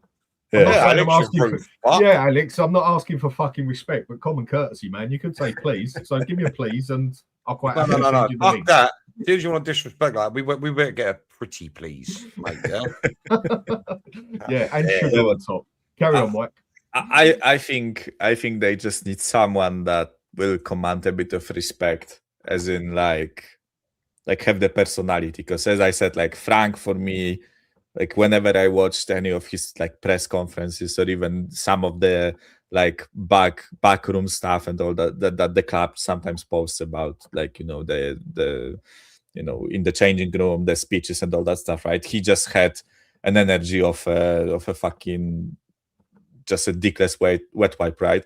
Like, with all due respect to the man, right? Not everyone needs to be tough and just, you know, command respect and all that stuff. But he was just there was no energy, there was no like aura about him, right? To be like a bit of a Gen Z type of thing, right? He wasn't aura farming or anything. He was just like he just don't come across like the sort of person you want standing next to you in the pub when you're trying to pull the pair of birds, isn't it? When you're trying to pull the bird and she's got a mate with her, you need your other mate to keep her occupied so you can get the other one home, basically. He's not the one that's going to do that fucking job, is he? What are you talking about? You think they're going to pick him? He's a perfect fucking wingman. They're not going to want to go over lesbian looking dwarf. Come on now. Oh no, lay off, Matt. I mean, seriously. I mean, if you're out there down the pub, if you're out there down the nightclub, whatever, and that is, I want to win by default, mate. Is what I want to do. Yeah, but look, they always had one next to them at least. They always had a friend with them. So usually you would need a mate to go. Right, do me a favor. Go keep her occupied. I'm going for a mate, and that's what you need. Frank comes walking over to it. Apart from looking like a fucking car crash, he's gonna. Hello, baby. How you doing? It's not gonna do you many favors, is it? With the charisma in that aspect, and with that accent, like, Jesus Christ, the Danish accent is fucking dead. Like, yeah. Oh, baby, how you feeling? You feeling good? My friend is here. Would you like to say hello to him? Yeah. Oh. Next thing you know, that sounded a bit German, mate. Yeah. Next thing you know, the police turn up, don't it? Oh, shit. Nah, but like, going back to your original question, right? I think we just need, as I said, someone who commands a bit of respect, either by their CV, as in like managerial CV, or the player they were, right? Because I think, like, even Roy Keane, as you mentioned, right? Let's go with it. Like, every single player in that changing room will look at Roy Keane and they will be like, fucking hell, that guy won everything, right? And he was just a captain of one of the greatest sides probably ever, right? Yeah. Not in terms of like football style, but in terms of like success. So I think right now we need just a figurehead to galvanize the changing room and to like inspire those players to just get us like 3 or 4 wins, right? Like 3 wins, 2 draws, and we are safe, right? Because like West Ham, Forest, and whoever else is around us, right? Not all of them won't get over 40 points, right? And to get 40 points, we need like 3 wins, basically. I think we are 3 wins, we are on 38, and then like 2 draws and we are on 40. And I think West Ham won't get to 40 points, right? When I looked at their doing fixtures, well, Mike. They're doing well. well. I know they are doing well, but their fixtures get a lot worse from now on, right? Like, they still have to play a couple of like tough teams. I know they are playing well, right? So maybe they will. But Forest isn't playing great either, and they fucking appointed the Wolves guy, right? So I don't think they will be doing great as well. And in terms of like long term, because Benji, you were saying about Pochettino. You know, Michael, mate, it's been last. You don't say his fucking name, homeboy. Please, you say it. I need to hear it. I'm a bit on the fence with Pochettino, let's put it that way. Not because of Pochettino himself. I think he's a wicked manager, and I think there is a possibility that he would do great, right? But the way I look at it, I think too many people in this fan base have this like idealized image of Pochettino and the football that we played under him, right? They remember the 16-17 season, right? When we went undefeated at home, and they remember the Champions League from like 18-19 season, right? And they remember like the great bits, but they don't remember the bad things, right? Because, like, let's be honest, Pochettino wasn't like the perfect manager, right?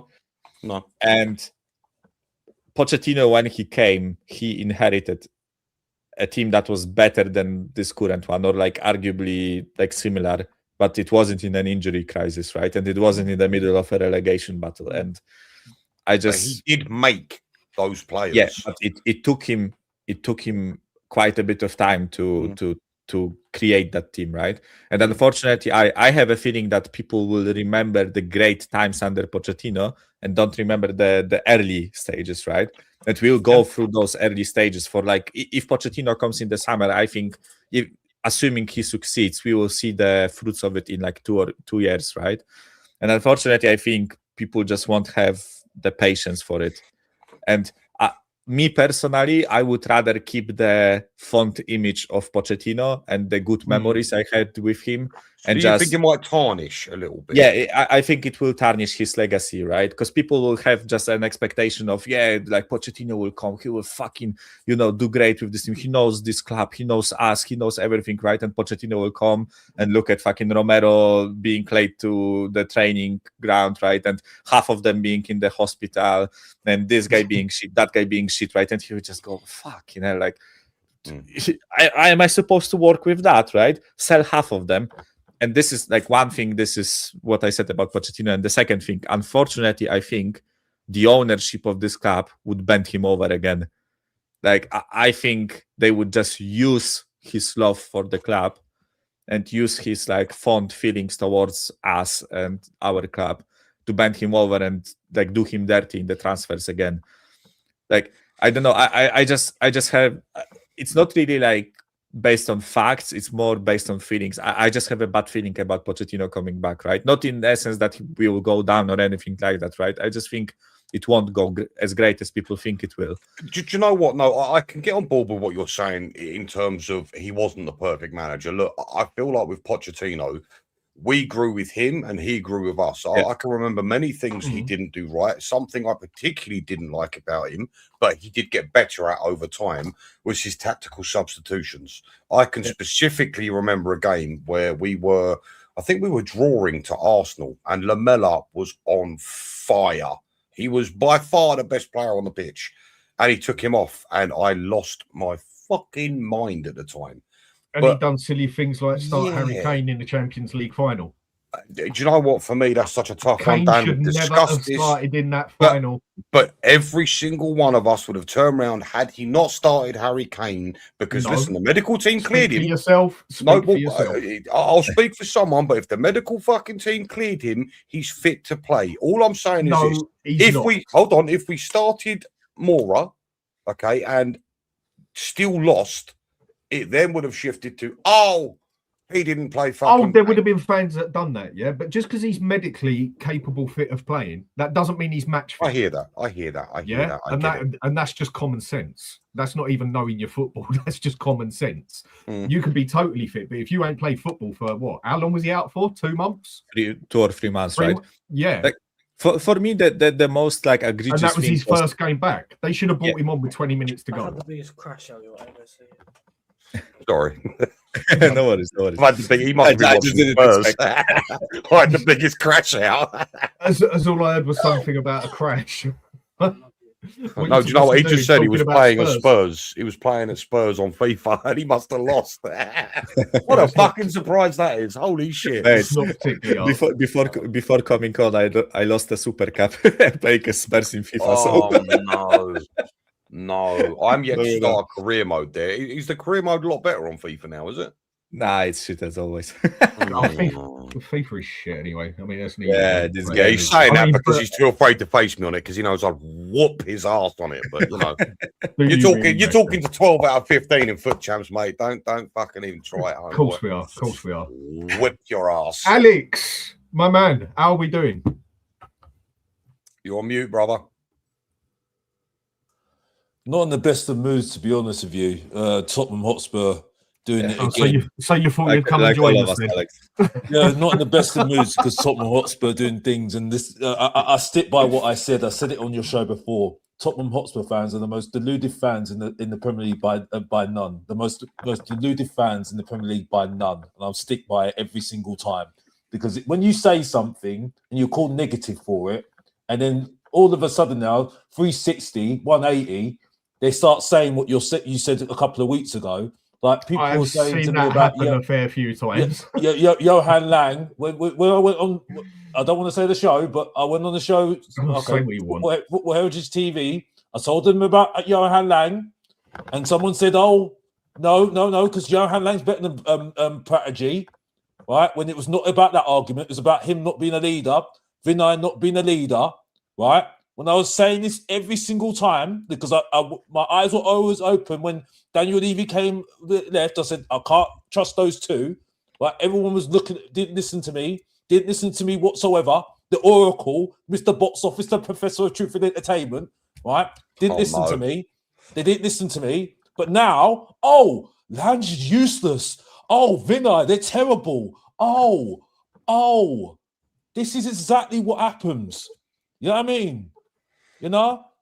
Yes, I do get things wrong. No, Alex, you've always got very good points most of the fucking time, mate. People do listen, believe me. But this is the point I make. You know what I mean? And then the whole thing with Postecoglou. I love the whole thing with Postecoglou. I love it. I absolutely love it. Right? Because you know why I love it? Right? You get all these Ange fans that come out and say, Ange is exposing the board. He's exposing it.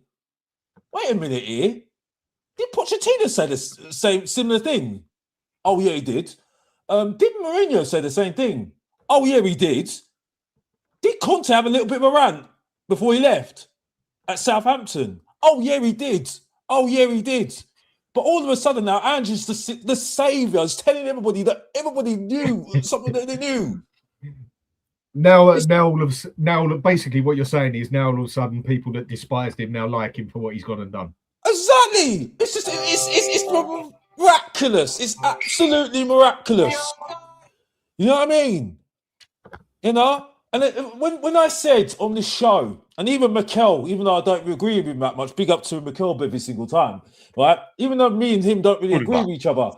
At the end of that we actually show, agree on a lot of things, mate. Fair enough. Don't get used to it though, bruv. You know what I mean? It's Mr. Box Office, you know what I mean? The main event. But the point is though, yeah, when we said that we're worried about relegation and we're worried about us winning games, and we just said, you know what?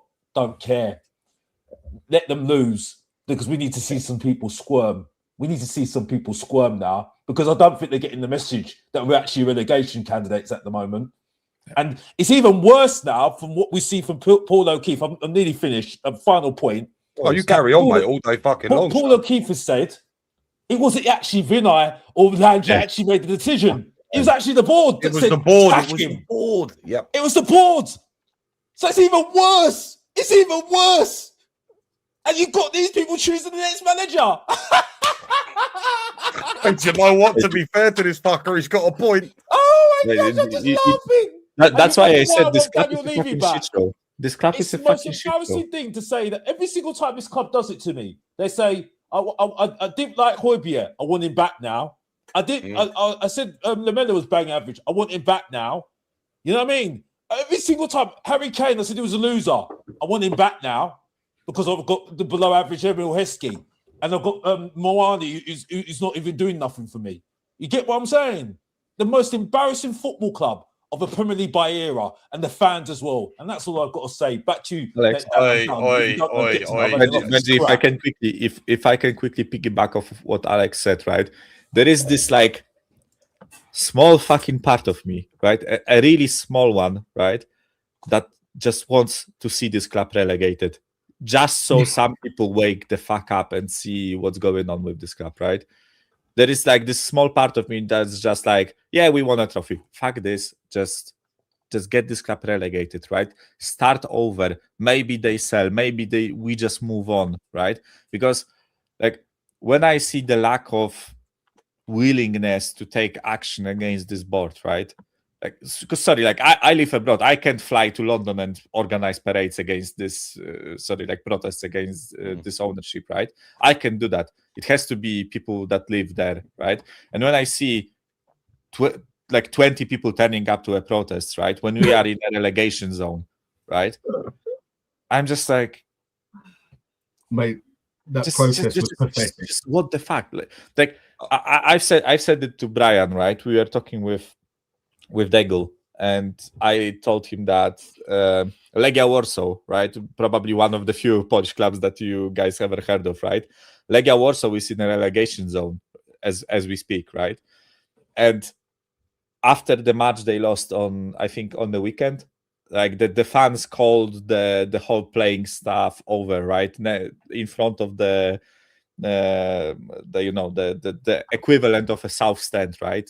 Like they have their own equivalent of like the south stand, right? They called the whole playing staff over, right? And they basically said to them, right, if you get relegated, we will fuck you up. Like we will find you and we will fuck you up, right? And I don't condone violence, obviously, right? I don't want like our fans to start going after players and their families or whatever, right? Not to that extent, but like the action that I see, and it's not only about like. I think if this was in Italy. Yeah, think if Napoli were in a relegation zone right now, right? What would happen? Like, think if Roma were in a relegation zone, right? Or you know what I mean? Lazio, Borussia Dortmund, right? Started. What would happen if Borussia Dortmund was in a relegation zone, or like Frankfurt, right? Or Atletico Madrid? Like, imagine Atletico Madrid being in a relegation zone. What would happen, right? Whereas here, I'm just wondering who is attending those games, right? But they don't even have enough energy, pride, and just like self-consciousness to actually stand against what's happening, right? Michael, I've got to jump in here, mate. It's this simple. Fans don't want to hear the fucking truth, brother. Fans do not want to hear the truth. That's why I said I want. Look at Conte to get relegated, right? Look at Conte. Look at Romero. Look at Ange. Look at Poch. When they come out and tell the truth, fans don't want to fucking hear this, and they're the same fans that don't turn up to the protests. There is something very, very wrong with our fan base, boys. Very wrong. And I, for one, I don't know how you fix it. Do we get relegated to make people fucking open their eyes? The questions I had when I went to my first protest, there was over 2,000 people there, and I heard a lot of people talking. Spoke to a lot of people there. A lot of people I didn't know. Also, people did know. And for me, it was very much, there was people there for Levy out, Enoch out, but there was a lot of people there for Ange out as well. And that was my question for it. What was this protest really for? Was it more for Ange out, or was it more for what it's meant to be, Enoch, and Levy out? Yeah. And for me, I think that protest was more of a Ange out, basically, if I'm going to be honest. So and then the last one, and the last one, I mean, me and you went to it. I mean, there was what? Was that a protest? Was that a protest? If that's what you fucking call it. Yeah, well, was it even a protest, right? He's going to be generous and say 100. I'm fucking telling you it weren't. There was like 75 max. Either way, just call it 100, yeah? And then like 50,000 people just walk past us, basically, and that. I could probably get more people to your fucking door than they fucking got turned up at that stadium. Mate, I will have more people on my wedding than like the amount that attended the protest, right? It's like it was pathetic. What sort of? I mean, that's not going to bother the club in any means or sort of manner, is it? We are up shit street massively. It's like you said, mate. Imagine this was in Italy, at Napoli, at Lazio, at Roma. I mean, I tell you, Lazio are a nasty bunch of bastards, mate. They'd turn up on your doorstep. They will quite. I'm not making it right as such. I think that's the word. I'm not condoning it as such, but they will turn up on your doorstep and say, "I will take your wife. She will come with me, and so will your mother if you do not sort your shit out." And they won't fuck about, and they will do it. Do you know what? Alex, other can I just ask you a when question? they go and have a protest, like places like Fenerbahce and stuff like that, their main bod to turn up on that stadium, on that door, and say to the others, no, you pricks ain't coming in. Is it that bad? The people will walk away. They won't come in because they've been told not to come in by the main crew. They won't do it because they know they will get. I am convinced. I am convinced if, like, we took the Legia Warsaw fans, right, and planted them in the Tottenham Hotspur Stadium, right, and the cup was in a state it is in right now, right, they would just block the gates to the stadium. They would just stand in front of the ticket machine, or like, you know, the fucking spinny things when you go into the stadium, right? They would just stand there and not let you pass, right? Like they aren't doing anything great. They are just, or like they aren't doing anything bad. They are just standing there, right? But you won't get past them. Police can't really do shit because they are just standing there. Like, yeah, but that's the way those guys do it. No, right? imagine if you're at Millwall, yeah, and there's problems there, and the Millwall lot stand there and say, "Right, no one's coming in." Do you think anyone's even going to try coming into the stadium? Not a fucking chance. I've got personal experience with that, by the way, fellas, and let me fucking I used to go tell you, Millwall. they are young no with a joke. few of Yeah, my mates. they are no joke. What you see on Football Factory is pretty much like that. It's not a joke. Guys, like, quick sidestep, right? Because I obviously Go for it, I've been to London twice, right? What the fuck is up with Millwall? Like, can someone explain the No, law that's behind Millwall fine. to be Yeah, like? they've got reputation. It's not I've good. got some. Like, I know about the hooligans and all that stuff, right? But Yeah, I've got a just couple right of. there. I've got a couple of mates that I grew up with. I mean, I haven't seen them for quite a while now, yeah. But let's just say they're quite involved in Millwall as such. They're very heavy supporters as such. You don't fuck about with that lot. Simple as that. And if they was to, it's just the way they've always been. If they was to basically say, like, their main crew stands there and says to basically the rest of the lot, nobody's coming in, they wouldn't even attempt to come in. They wouldn't even stand there and queue for it. They wouldn't even turn up with a fucking It'd ticket. be interesting if they went up from the Championship, got promoted. It'd be very, very interesting. I must admit, I like Millwall personally. No, they're a team. If I didn't they- spend they are too much, in I'd the go somewhere Very They else. are in the interesting. playoff spot. They are in the playoff spot. Michael, put it they- this way. Very Right? interesting. Try to imagine tattooed up skinheads wearing nothing but Stone Island. No, They're it not ain't the like, sort of they ain't people all like that. Not at all. That, That's mate, the just ones being I fucking stereotypical. saw are Yeah, but that's just ain't being stereotypical. That's what they're fucking. Do you know what? I was a crowd management officer for Brighton, and they used to come away. Holy shit, that's all I saw. And a majority of them, that's what I saw. Listen, all I say to you is this, Michael. If you went to an away game, for instance, and they turned up as the away team, you wouldn't want to look at them funny. You wouldn't want to look at them funny. No, I had two officers they're a were knocked dodgy lot, out mate. cold on the street Yeah, for no They reason. don't fuck about. But Millwall listen, do not fuck about. I wanted to ask My Alex a is why question. them? Like, why that particular area of London just gathers up? It's just. I mean, Dunno. there's worse places Yeah, in there's worse London places than in that. London, Yeah? right? I mean, if you want to go to a place where you get eaten alive, I mean, it's very cultural down there. Like Birmingham, that's probably the biggest shithole I can tell you about that I've been to. But that's a different type of violence down there. We'll stay out of that one. Yeah. It's just what we're about these days. But no, Millwall it's always been like that. It just always has been like that there. It's just one of them places where that's what their fan base has always been like, basically, It's and just the everybody way it knows is. it. No, I mean, it's Millwall straight. and West Ham do not get on with each other at Yeah. all. That's why it was funny when West Ham went down, and when you had Millwall and West Ham play each other and that, the amount of police that used to have to be there and the way it used to get set up and everything, it was a total mess. But like you're saying, other clubs, they would not let this happen. In other countries, in that aspect, England's got the name of being the biggest hooligans out there and everything else. No which more. I think is total No more. bullshit. Oh, no chance at all. Basically, nearly every club in this country would get eaten alive in Turkey, in Italy, and other places as such. Maybe not so much Spain, but we ain't the biggest hooligans out there anymore. But this fan base we have got, to an extent, do you think it is also down to the fan base that we've ended up like this for letting it happen? Possibly. That's a very good point. I was thinking that myself earlier. But can I ask Alex a question first? I've been dying to do it for a while. Listen, Michael's come on. We've asked him. Alex, who would you have as interim and who would you have on a permanent going forward, mate? The permanent, I've got no idea because I don't know. The easiest one would be Pochettino, but I don't think Pochettino should come back to this if Vera Lang and Vinay are in charge. I don't think it's going to work. He needs a director of football there that he could work with.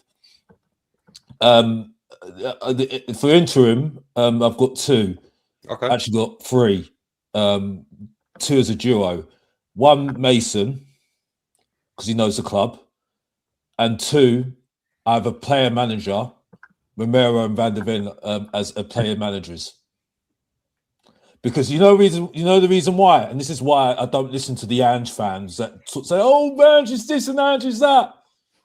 It was Romero and Van der Ven that managed the semi-final, the quarterfinal, and the final to get us that cup. Yes, he was the cheerleader, and he was, and it's somehow inspired the players.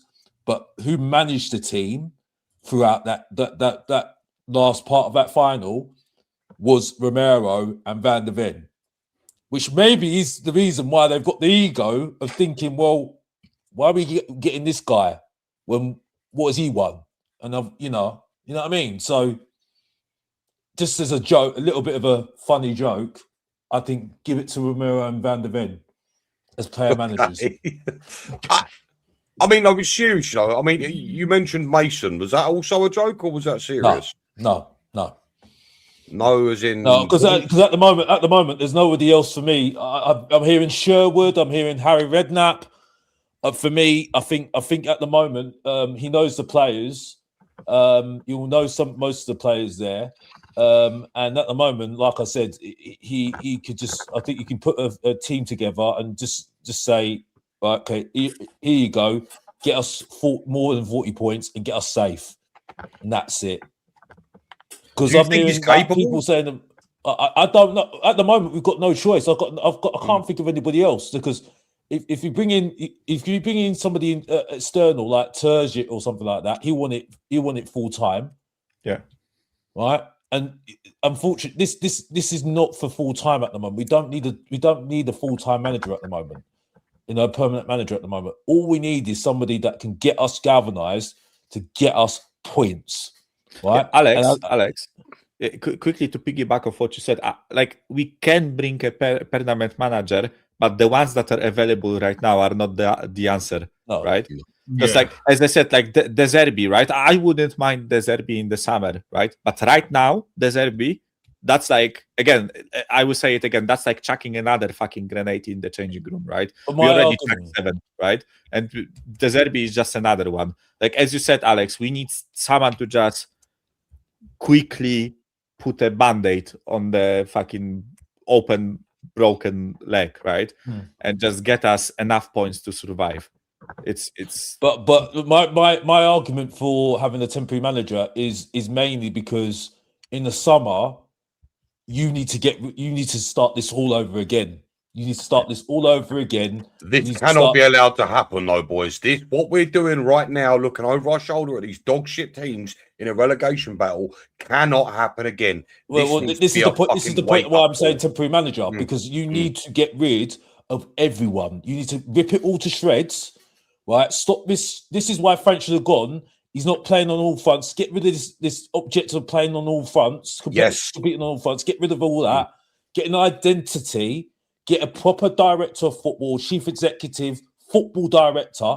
Say, this is what we're doing, right? And decide either you're going to have the two as consistent, or one of them's got to be consistent. Either the director of football or the manager. I'm saying the same thing, so I think you've heard this before. Right. So Do you think we've got to get a style of football to play and stick to it, basically? Because I mean, I keep getting told by people there's this Spurs way of playing and we can't employ this manager, shouldn't, because he don't play the Spurs way. Well, bollocks, someone please tell me what this Spurs way is. I keep hearing about it, but it's the way we used to play football many, many decades ago. You want to know the Spurs way of playing? It's fucking Pochettino, because he's magic. Did you know? Yeah, but I hear what you're saying. This is exactly what I'm saying. That's why I'm saying you need a proper director to set the tone of what the identity is. And that's the whole point. But this is what you need to do during the summer. So this is why I'm saying at the moment, it doesn't matter about the football right now. It's just about getting the points now. Yeah. But do you think they will keep someone like Vinay to spite their face, guys? Well, as far as I'm concerned, when I'm saying, Dan, you know this about Paratici. You know I didn't like Paratici. I think Mikel knows this as well. If you watch Mr. Box Office TV, when I'm saying Paratici is a much more better leader than Vinay, right? That says a lot to you. He's a footballing man. When I'm saying I want Daniel Levy, and again, I'm repeating myself again, so I do apologise to the audience again if you heard this again. But you know, it's a big thing that I'm saying. I want Daniel Levy back at my club because he's the leader. Right, get him off.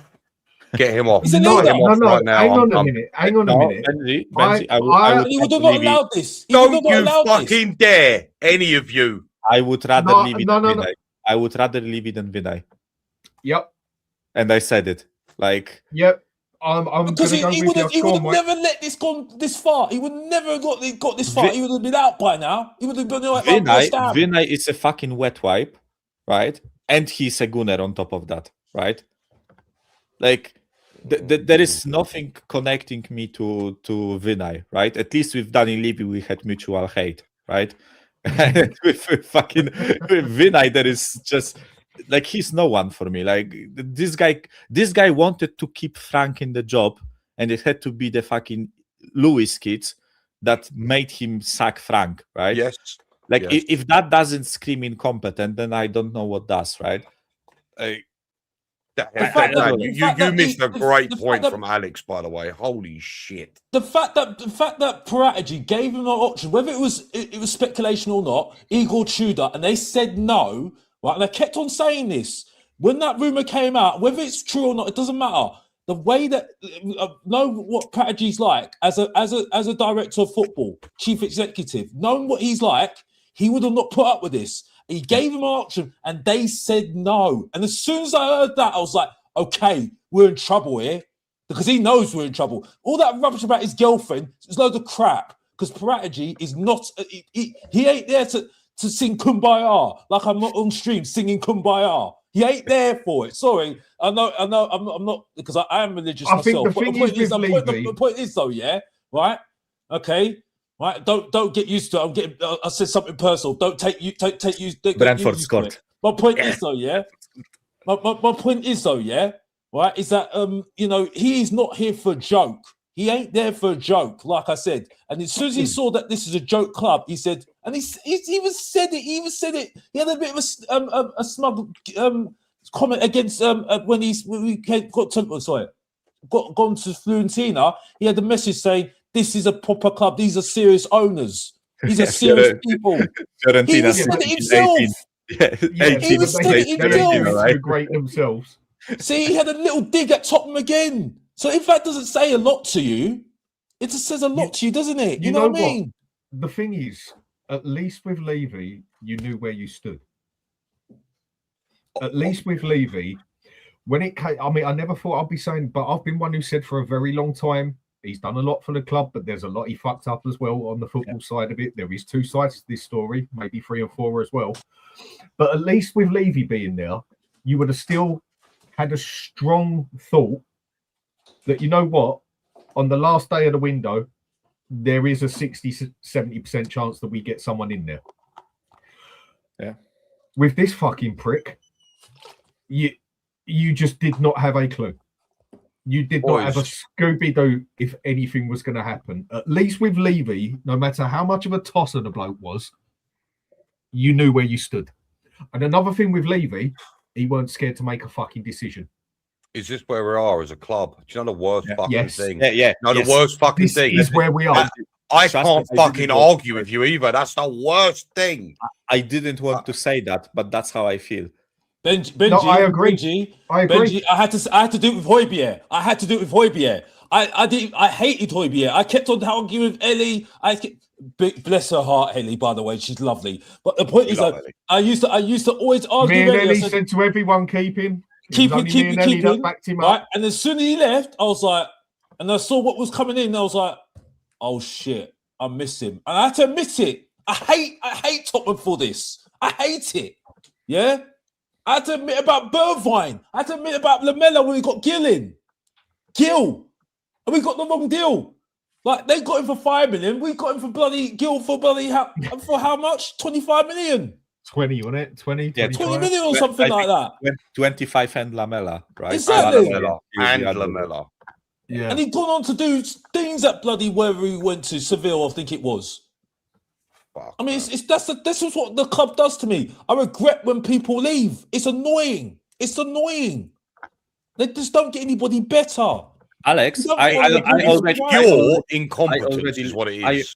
I already regret Paratici leaving because I would rather have Paratici than Lang, right? That's not saying that Paratici is the fucking savior, right? No, he's not. but it's just like Paratici was doing a much better job than this fucking wet wipe, another wet wipe, right?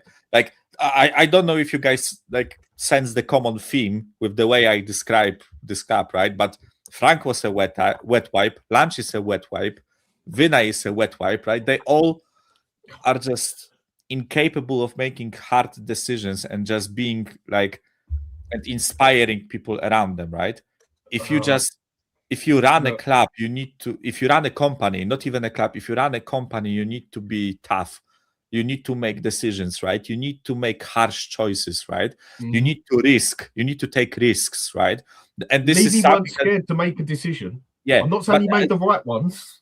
yeah, but still, with Levy, I also said plenty of times, right, that to be the best, you need to take risks, right? You aren't going to be better than City or Liverpool by being self-sustained and always being on the plus side of the spreadsheet, right?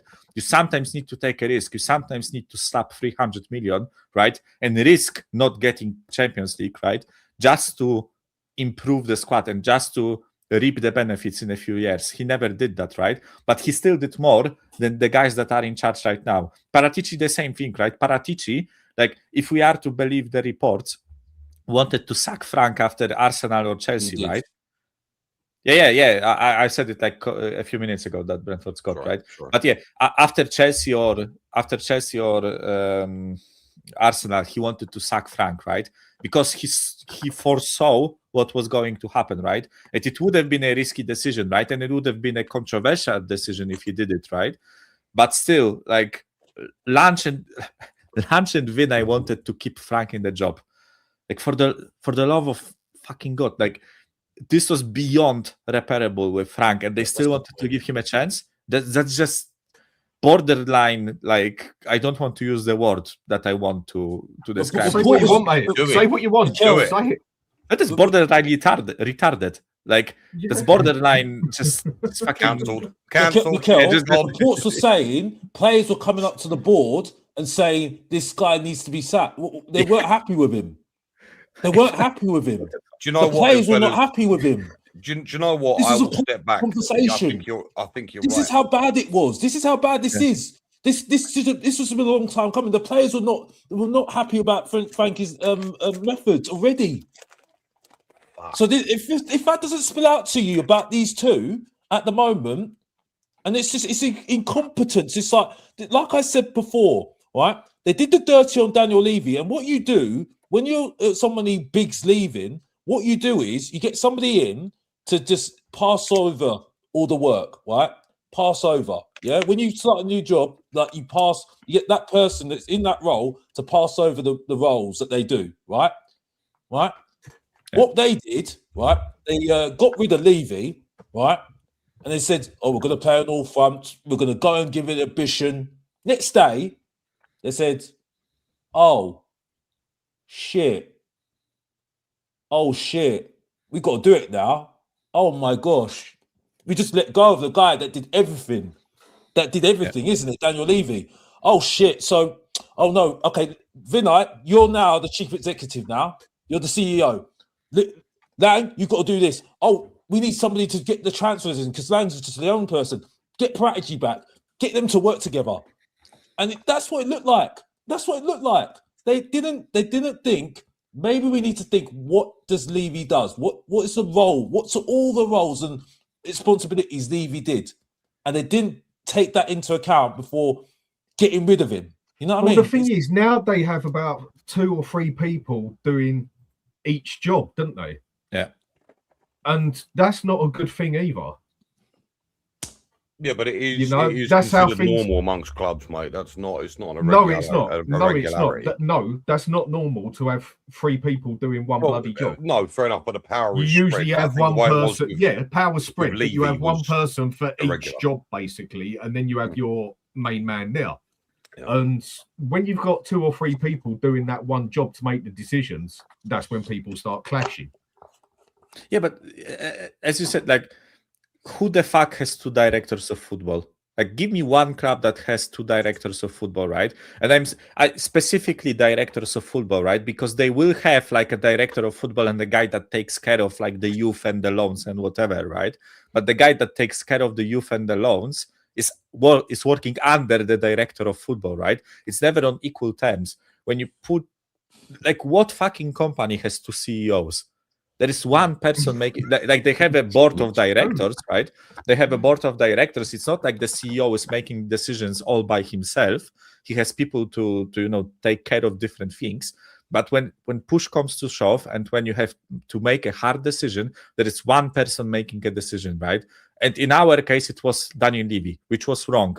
But at least it was one person, right? Whereas now we have Vinay, who doesn't make decisions, right? Or at least he hasn't made any up until now, from what we know. And we tried a double director of football thing when there clearly was a power struggle between Paratici and Lange, right? And Paratici said, like, fuck this, I'm not part of this, right? Why do I bother?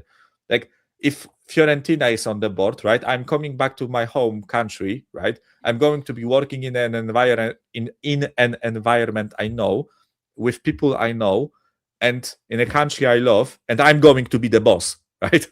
Like, I'm not going to work under anyone. And now with what's going on with our club, as I said, it's a major fucking shit show, right? The worst thing about this club is that what's happening on the pitch and the state of the squad are not the only problems that we are dealing with, right? This is the worst thing, because there are clubs that are doing shit, but the only thing that's not working is the playing field, right?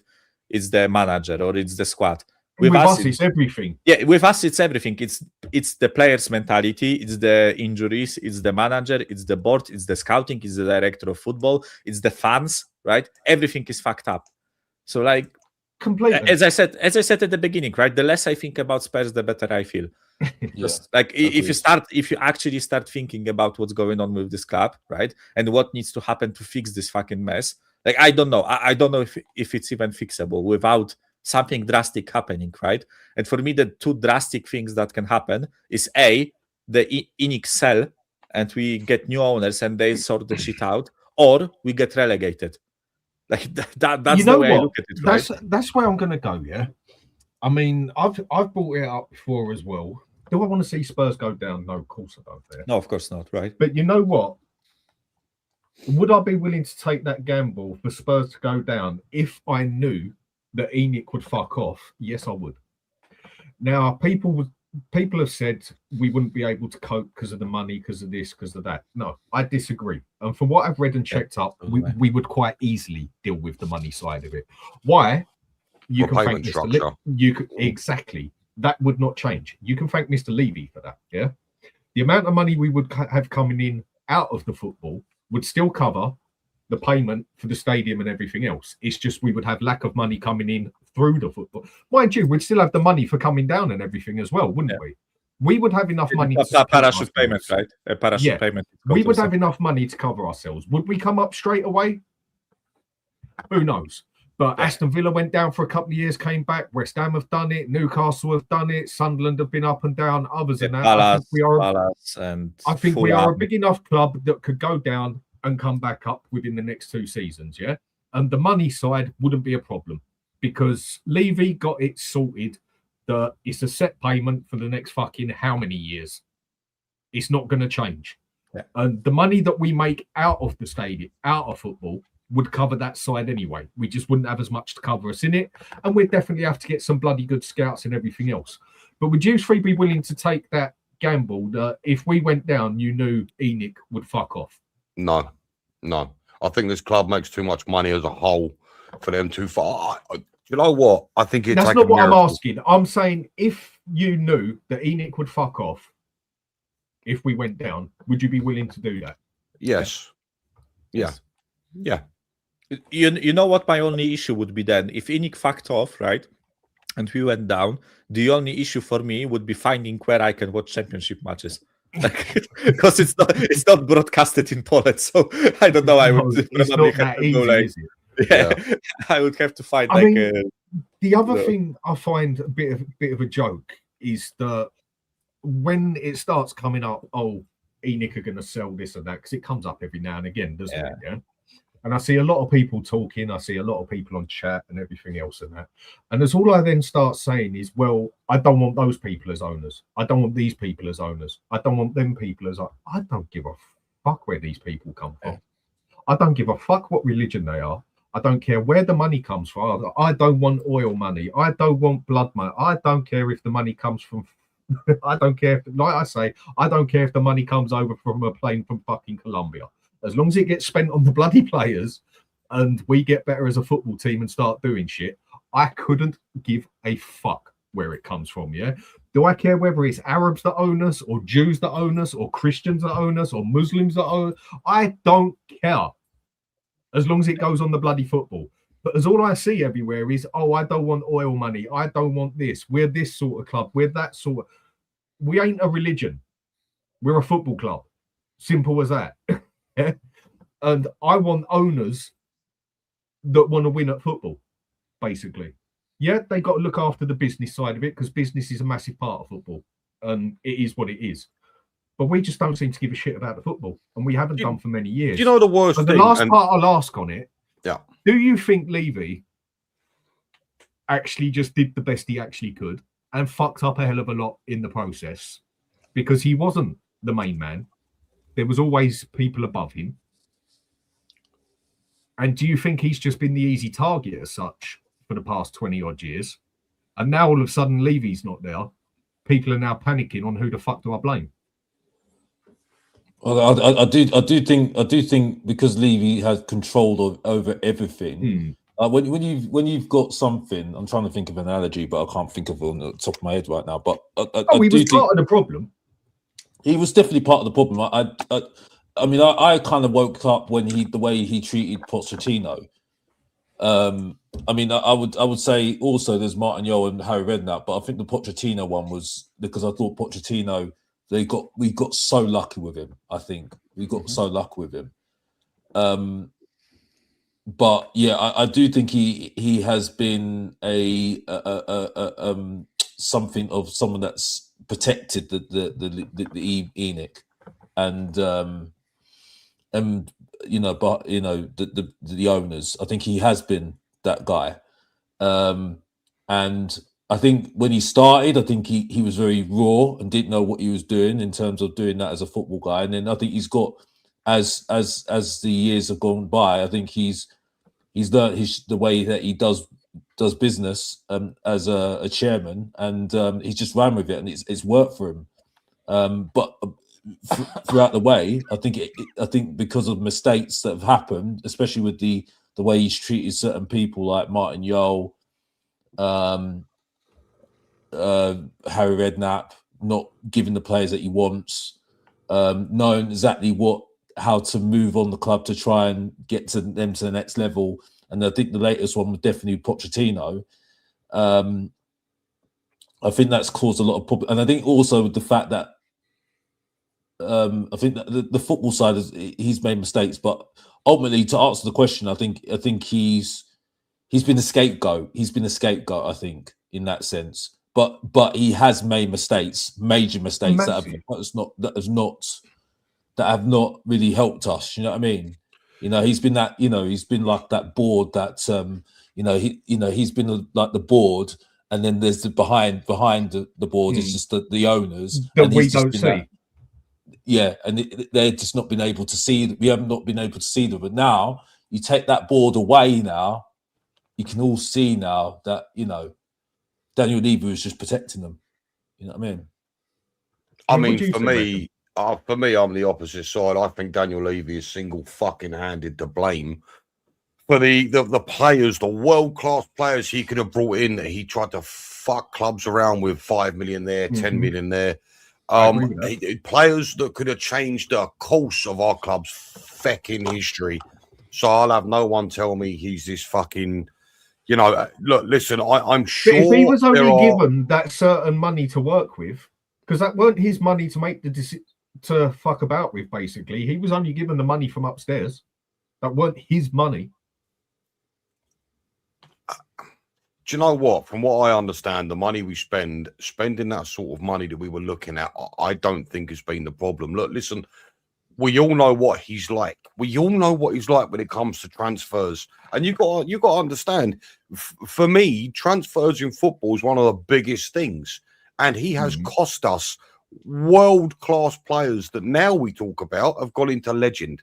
You know, your Suarez's, your Hazards, the amount of play. I mean, even when Ericsson left, and we've seen it from player fucking interviews. When Ericsson left, Bruno Fernandes was ready, willing, just like Suarez, just like Hazard. And there are other big name players, by the way. I can't think of them right now. And they were, he was haggling over 5 fucking million. Now, you can say what you want about Bruno Fernandes, but I think he's a top class player. And had he's he a been very good player, man, but he's a top tosser. He's a top. Yeah, he's an absolute wanker. But like you said, I don't give a fuck if he dresses up as long as he does the business. And unfortunately, Bruno Fernandes does the business. So this is what I am saying.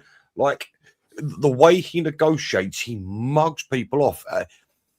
I will not buy into the notion that he did have it at the point where no one wanted to do business. Exactly, mate. And this is, and you can only mug people off so many times before people are like, I'm not even gonna, you know, Alex Ferguson in his autobiography come out and said he was like, I mean, I won't say the name, but it was like trying to negotiate with a certain Austrian person.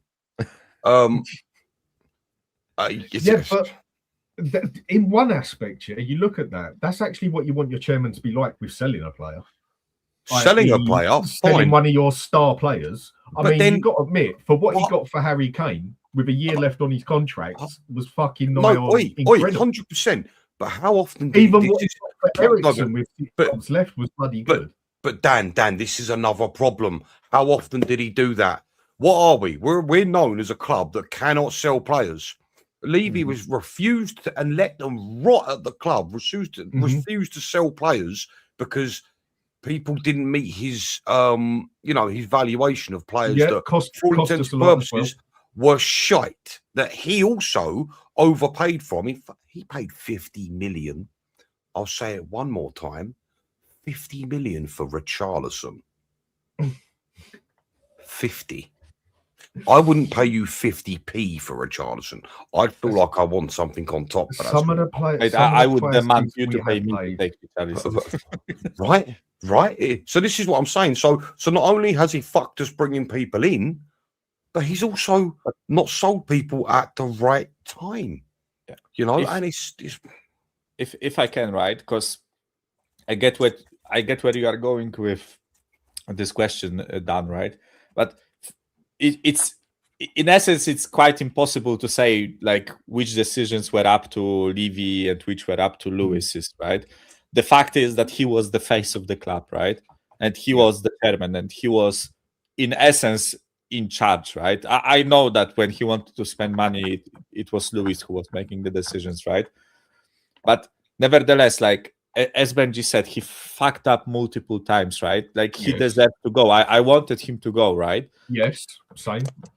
But like Inik are the issue in this club, right? Like we now can see this whole fucking rebranding thing that so many people got caught in, right? And they thought, oh, now Inik are going to do great things, right? And they are going to invest money, and now they are going to show ambition. Look, they told us we are going to compete on all fronts.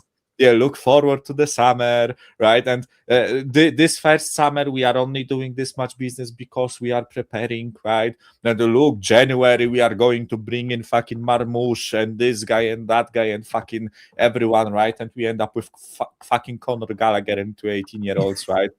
And then after that, like, oh, now Worcester in the summer, 300 fucking million. Oh, we are going to do great things in the summer. Yeah, bullshit, mate. Like, I don't believe for a second we are going to have a great summer. I think we actually look worse without Levy. Yeah, now we do. I think you're right. It despite my point, I wanted him gone as well. That way. I mean, the fact that our owners had to step in, and this is what Alex and Mike were saying earlier, the fact that our owners had to step in and get rid of Frank because the other two are so fucking, what's the word, incompetent, is quite frightening. Yeah. But look, listen, you're right. I mean, the only thing that makes me think, this is a dumb thing to say, but I'll say it anyway. The only thing that makes me think, are we willing to change is we were prepared to offer Semenyo more money than anybody else. Mm-hmm. Is that a good sign? I don't know. To me, what that was, like we said earlier, for me, money does talk. Money will get you players. But when you're going against someone like a Man City or a Chelsea or an Arsenal or a Liverpool, they can offer 20 grand, 25 grand less, and 9.5 times out of 10, that player will go down.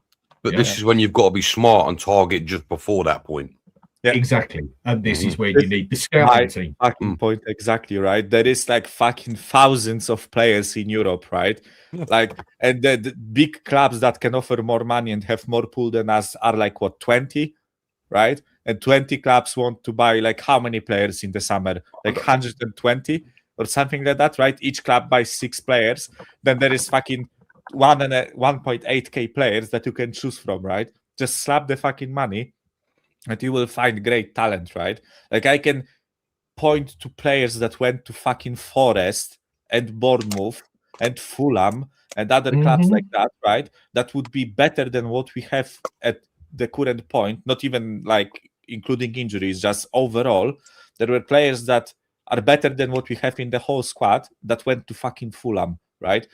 I know Fulham is a nice place in London, right? In terms of like it's a quite a posh area and whatever, right? Like, you know, it's better than Tottenham. Let's be honest about it. But that's not fucking hard, mate. No, it's shit, mate. Yeah. Too big North London ain't too pretty. Quick side story with Tottenham, right? London's a shithole overall, mate. If we're going to be honest. But wait, because last season I was at my first match against Bournemouth, right? That's right. And we went to the pub with Stelios and other guys, right? We had a drink, we went into the stadium, watched the match and all that stuff, right? And then after we were going to like a Turkish restaurant with Stelios and Ian and a couple other guys, right? And to get there, we had to walk a bit towards Stelios' car, right? And it was like quite a bit away from the stadium. So, you know, we are near the stadium, we are near the Chick King and all those fucking pubs, and there is like 50,000 people around us, you know, everyone is laughing, happy, whatever, right? And we just walked around the corner into like an alley, right, between like blocks of flats. And I honestly felt uncomfortable, right? Like, I don't know. You should, mate. The fucking aura of the place was like, yes. What the fuck? And Stelios is just walking there, you know, all happy and stuff. And I'm like, where the fuck am I, right? when you live around that sort of thing, when you've been around that sort of thing, it's just like a second nature to you, basically. Yeah. I mean, like, I've been in situations quite a few times from where I worked for quite a few years. Yeah, some of the situations you get in there ain't pretty. I mean, you're there to do your job and everything. I get that. But if you think on the money I'm getting paid, I'm getting in front of 6 fellas punching each other's head right in, you can fucking think again. It ain't happening. I'll just pick the poor fella up off the floor and call the medical team out for him. You're right there, mate. Yeah, cool. You know? But certain areas, it is like that. London is not a pretty place. I mean, I know you can go to worse places and that. You look at somewhere like Paris, what a complete and utter shithole that is now. And that used to be a lovely place as well. Paris? Yeah, Paris is a fucking doghole, mate. I went to Paris 2 years ago, mate. I thought it was quite fucking nice. Oh my god! No, let me tell you something. The architecture there is the best in the fucking world. Oh my goodness! Not disputing that. And I'm not a fan of architecture, but I took this boat ride and I was literally fucking blown away. It was unbelievable. Like the How many other little boats did you have around you? The central area, right, of Paris and a couple other places where, you know, you have the tourism and all the fucking sightseeing stuff, right? Around the nice, tower. but when you go on the outskirts of, fucking hell, like Paris is a fucking shithole, right? Is it? Yeah, I mean, with all due respect, that's a great thing, right? But no, fair enough. Respect, mate. It's done and dusted. Yeah, I mean, in that aspect, I think Paris is worse than London. You start walking through Paris, you got some fella standing next to you every 2 minutes trying to serve you up a bit of gear, for fuck's sake. It is that bad. Paris All I is know terrible. is I got mugged off and paid €80 for a breakfast. I was fucking fuming. I make no mistake. No breakfast. I'm not sure how I let myself get mugged off so bad, to be honest. But I didn't want to cause a scene because I was proposing to the missus, so I had to be a little bit careful. Fair So enough. yeah. Like, nice places to visit are like the Central Europe capitals, if you want, like Vienna, Budapest, like couple cities in Poland, like Prague. All those places, fucking lovely to visit, right? I'm not saying it's safe everywhere in those cities, because No, of obviously, course not. But it's But like it's safe, Barcelona's mate. You've nice, got but that there's everywhere. corners of Barcelona where you've got to be very, very careful. Been Yeah. there a few times. I mean, It's like we've Ibiza. been we've been to Palermo, right, on Sicily, right, and Palermo, like it's really like a beautiful city in certain areas, right? But you That's just where walk my grandparents are from, Sicily, mate. Lovely. yeah, country. you just walk around the corner, right, and you're like, nope, I'm not going there. Like, I want The my old liver. country, yeah. I want my liver in place, right? It's like, Yeah. But then I Yeah. think it's like that anyway. Let's be honest. Like, No, there's places there's- that are there's- worse than other places, mate. No, for And sure. Like I say, London these days is absolutely fucking awful. can I just say, I watched the last 15 minutes of that Arsenal game, and Arsenal were getting fucking pumped. By the way, yeah, they were. surely they are so they don't fucking bottle lucky. this, right? They are so Surely. fucking lucky to draw that game. They don't bottle this, right? At this point, surely not. Yeah. What's the? Obviously. Let me just have a look here. Who else playing? I mean, that's a few times they've dropped points now, isn't it? But Dan, they were getting pummeled, mate. The last 15 minutes, pummeled. Yeah, but when you can get pummeled like that and still hang on and get a bloody draw out of it, This is true. This is true. City This have is had a true. few chances to catch I them just up now fucking and noticed. still haven't done it. Sorry, I don't focus, bitch.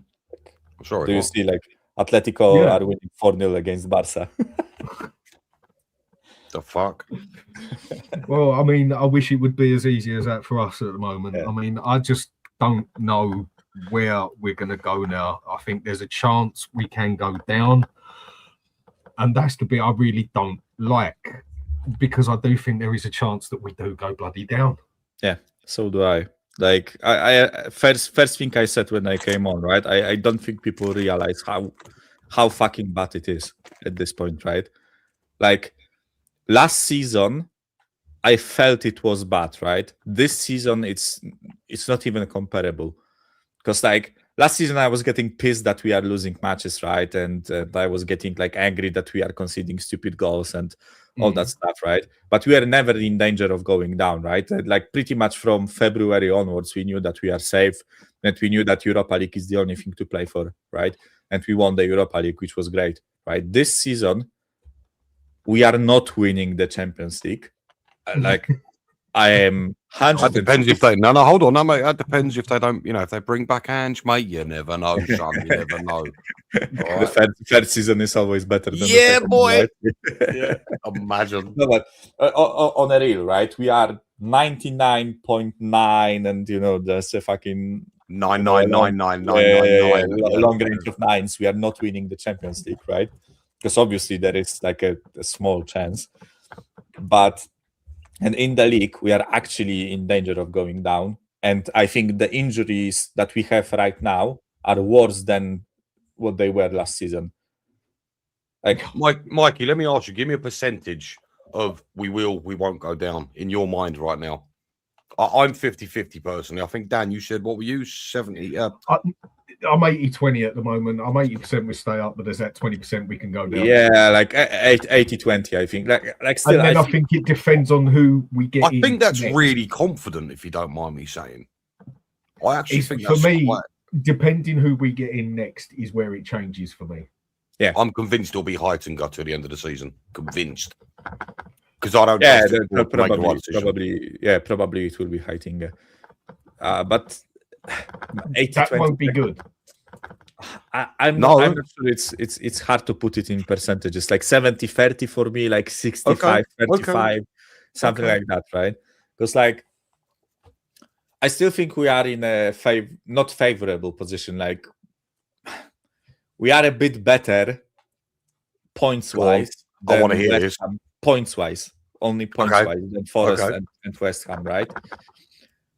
And I specifically looked at their fixtures: West Ham, Forest, and I think one other team I looked at. I think Palace and someone else. And it's not that we have like the best fixtures, but it's comparable. It's not like, they have fucking Wolves at home and Burnley at home and all that stuff, and we just play Chelsea and Arsenal and all that stuff, right? Like, we have a couple hard matches. We have like Anfield, which we'll lose, Villa Park, Stamford Bridge, and Arsenal, right? Those are like 4 matches that I am 100% sure we are going to lose, right?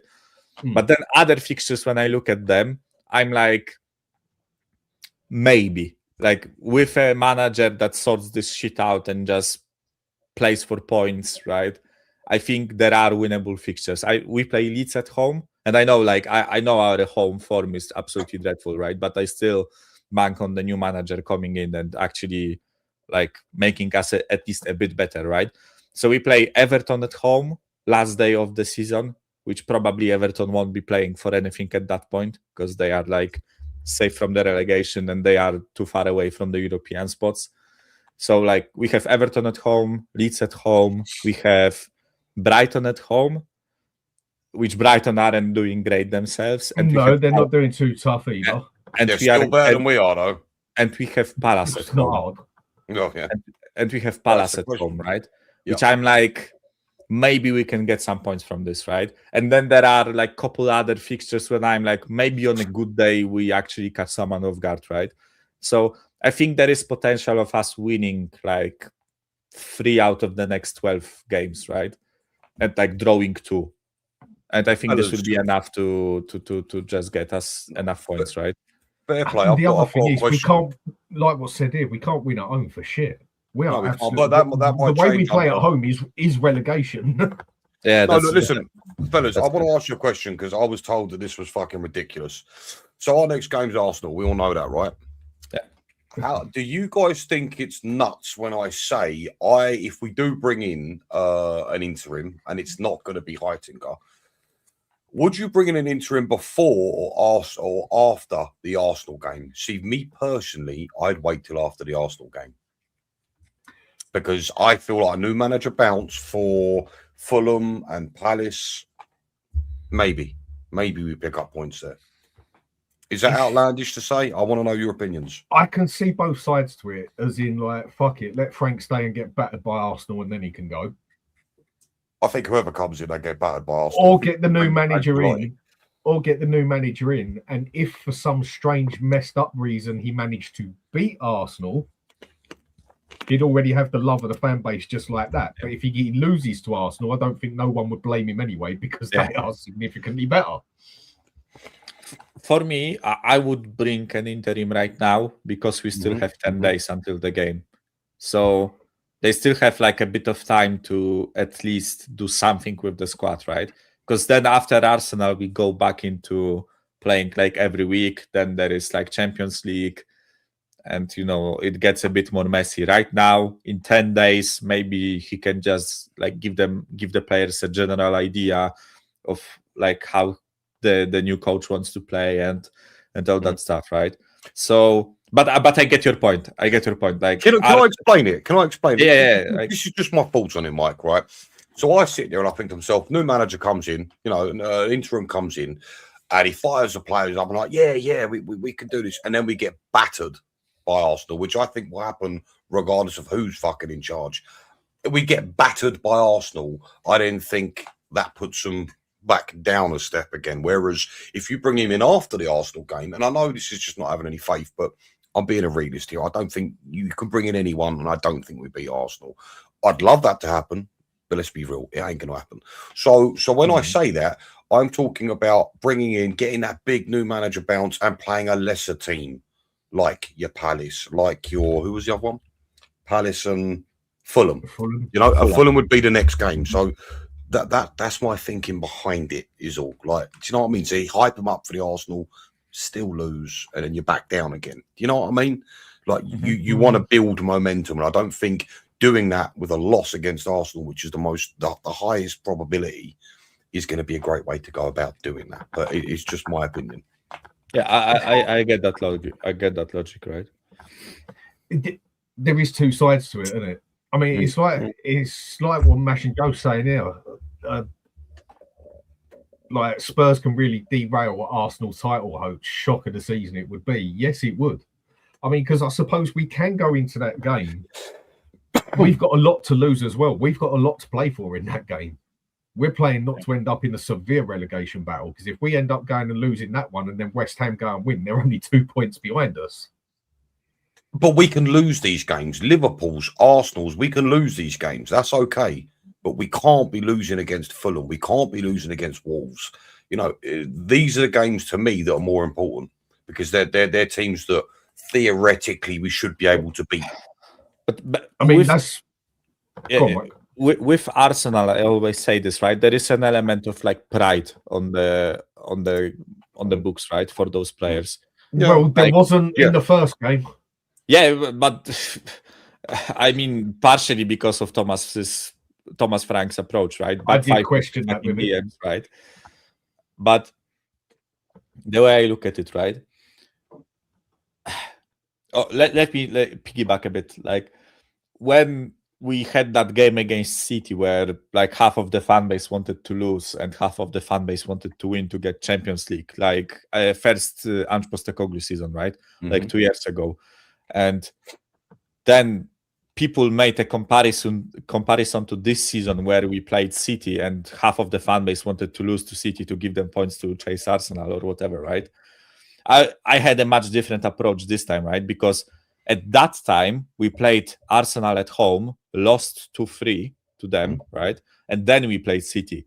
So they kind of had to win against us to be in the title race, right? Whereas now we can actually put a dent in Arsenal's title charge ourselves, right? And listen, I know we will most likely lose that game, right? Like I am prepared to lose that game, right? Mentally, I just won't give a damn if we lose, right? But there is a chance that we can, right? And I just think it should be enough to do something, right? To just like, I think there is enough in this player like group to get something, right? Because like I've been watching Arsenal a couple of games recently, and they aren't like pulling up trees. Like they had a couple decent results, but Their form has come down a little bit at times. Yeah. like today. I watched them today. They just looked fucking like Shit. I don't know, like not They look shit. We are shit. They looked average. Oh, yeah, right? okay, well, fair enough. Yeah. What we I looked think in we're the that next first level half down. against Newcastle, we looked absolutely shocking. Like, that first half against Newcastle, Oh, I was like, Please don't, boys. fucking- like, I couldn't believe my eyes. I didn't know what I was watching, right? I was like, am I watching our fucking under 21s? Like, I would expect fuck this. I would expect our under 21s to put a better show than the main team did under Frank. Like, it was that bad. But that's also on the players, though, because you think as a group of fucking players come together, even if it goes against what the manager's asking, and just give more, be braver, show something, show some fucking fight. And That's just, where you expect some players have their own brain. You'd think, well, this is it, and I don't think you get that in fucking football no more. Like, if you don't agree with the manager's tactics, well, we like, got it last season in with Europe. Ange, exactly. The players went and Exactly. told Ange quite blatantly, "We ain't going to win playing this way. We're going to play this way." They told him blatantly, and Van der Ven admitted that. It was fucking embarrassing. That Newcastle game was fucking embarrassing, and I come away Newcastle from weren't that. good. No, they weren't. I come away from that thinking, how fucking dare you? How dare you, Frank, and how dare them fucking players perform like that in the position that we're currently in? You fucking spineless wankers. Excuse my French. Just, yeah. No, that was my attitude. That was where I started having questions with Frank, yeah? That Arsenal game, where we just went there and it looked like the players didn't even give a shit. Yeah, And then to go and do it with that Chelsea game as well. That was when I started asking, like, can he do his job properly? I mean, not that he should even have to get the players hyped up for an Arsenal or Chelsea game, but that is his bloody job. And he failed at that part miserably. mate, like to just follow up on what you said, right? Like in Andrew's second season, we went to the Emirates, right, with Gray and Dragusin at the back, right, and all the fucking shit show we had with the injuries and all that stuff, right? And yes, we lost 2-1, right? And yes, Arsenal were the better side; they had the ball and all that stuff, right? But at least we showed like a bit of something. Whereas this season against Arsenal, right? We just went there, pulled our pants down, spread our ass cheeks, and just said, "Go, have your way, right? Just Go have to fun. town. Yeah, just have fun, right? Like I fucking cleaned my asshole for you, right? Just go for it. Like, it was basically like It was pre-bleached. it was embarrassing, right? Like it was one of the worst matches I have watched, right? And just like the whole fucking thing around, like him saying who is Eze and then Eze slapping a hat-trick against us, right? It was just like, I haven't felt like that as a Spurs fan for a long time, right? It was just like, and after watching that game, I was just like, I don't want to watch this fucking team anymore, right? Like, I'm sitting here in Poland. If I disappear from YouTube and change my allegiances and start supporting City, nobody will fucking notice. We wouldn't fucking blame you, mate. Even if you live fucking next door, son. Holy shit.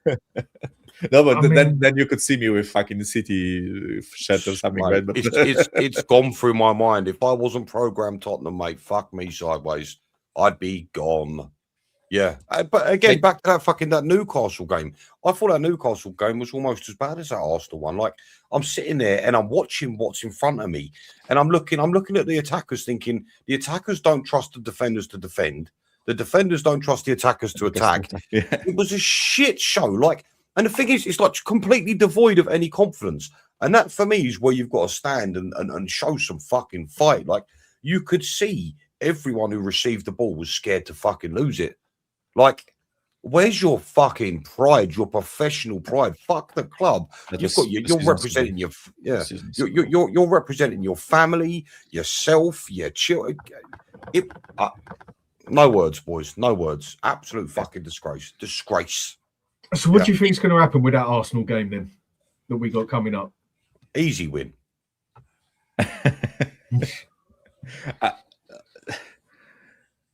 I think we will lose, but I don't think we'll get pumped. I think we'll lose like 1-0 or something. It'd be the perfect one to start a honeymoon period for 3 or 4 games, Yeah, wouldn't it? obviously, right? Like, honestly, boys, this season, like, I am so fucking detached from this club, right? That the only thing I'm praying for right now, right, is for the Speedway season to start, right? So I can watch a different fucking sport. Like, like honestly, 12 matches to go, right? I have my local Speedway team scarf in the fucking wardrobe next to me. It's just waiting, right? The season starts March. Like, I'm just waiting. It's just like, Mikey, can I tell you something, brother? yeah, If we win our next 4 games in a row and mathematically we're safe, right? You won't see me on YouTube. I will give up completely this season. As soon as we get safe, I don't blame you, mate. I'm fucking done, boys. I'm out. I'm getting off the fucking boat. Take care. Yeah. Well, I think how we feel. We just done 2 seasons with Ange and now done this bullshit. Mate, it's like, honestly, like that first season under Ange wasn't that bad. Like, No, in hindsight, yeah. In hindsight, right? And even because we had like the whole fucking injury period with the red cards, then we lost like a couple games. But I think from like February to April, I think we won a couple games, and it was like looking quite enjoyable, right? And then at the end, we had that period when we got fucking like 4-0 against Newcastle, and then we lost like 3-2 against Arsenal or something like that, right? Then we lost like a couple games, but there were like 2 long periods in that season where I actually enjoyed watching us play. And even the second season, the start of second season under Ange wasn't that bad either, right? But then it just like from game 11 until the end, it was a complete fucking mess, right? Excluding the Europa League. But this season, I didn't enjoy a single fucking game. Like, game. I've got City. Okay, Man City. First Man City game at the Etihad. that was probably the only one that I actually like looked at us and I was like, oh, maybe we are onto something, right? I have two, and I enjoyed the one that we lost more, and that was the Super Cup. Oh, okay. I know we lost, The and I know Super the Cup last was 20 okay minutes too, wasn't right. great, but for considering we were expected to lose 5-0, I think most of us pretty much said if we don't lose any more than Inter Milan did, that's a result. And the fact that we bossed most of that game, like really bossed. Yeah, most but of I that think game. it was Frank that fucked that up at the end, and I said that Yeah. at the very after the game. I think Frank fucked it up with his decisions. That's Why another go debate entirely. and stick Archie Gray as the DM on the pitch Who else was there to against pick from? PSG? Just nobody, just don't change it. No, I hear what you're saying, right? And it'd I be know. hard to argue, but at the same No, time, do you know what? it's In that not like we had the aspect- personnel for it. In that aspect, I'd have probably I'd done I one know of what two you would have things. done, I'd Romero. have either stuck I'd have stuck Romero as my DM and put Davis in the middle, because one thing you can say, people tell me that won't work. Well, you don't know because we didn't do it. The thing I can tell you for a fact is that bringing Archie Gray on didn't fucking work. He touched the ball once in about 20 minutes. But no, you're right. But I think it's a fairly. For me, it's common sense not to weaken. I would have made it an 5 area. at the back, basically. No, yeah, would've- fine. I just don't think you can weaken a line that was holding really well for most of the game by taking a Romero So, out. okay, go stick another defender in there then. Make it 3 Yeah, at the back. but you, yeah. Because we I had to just- hang on yeah. to it. But Because another I manager like enjoyed that Conte game. or Mourinho would have stuck 11 men behind the ball, like Yeah, literally on that goal true. line. It's true. But like I said, that's one of the games I really enjoyed, and It was a I good like- game up until the last bit. Yeah, no, I mean, look, Mike said he enjoyed City. I agree. That was another game, but realistically, fellas, at most, Mind you, the today- comeback against City the other week wasn't bad, was it? The second half. Yeah, but the first half was fucking Shockingly embarrassing, bad. right? So Yes, yeah, yes. I enjoyed halves of football, right? I Yeah. enjoyed like parts of matches, right? But Yeah. in general, as a whole match, I like City is probably the only one. I just had a like quick glance to remind myself of the matches we played, right? And like Burnley at home, first game of the season, like that was quite enjoyable because we slapped them, right? And I think for the whole game we were actually quite okay. But other than that, it's like I don't know, boys. Like You're right. It was poor the whole season for the most part. Not even for the most part. 99% of our season has been a fucking shit show. Like even the wins, like 3-0 against Everton, it should never have been a 3-0. We scored 3 fucking set pieces, and Everton were just peppering us, right? And we just like won. Poor finishing. Yeah. Actually, one game I actually enjoyed, and we lost that game either, was the game we played against PSG in the Champions League.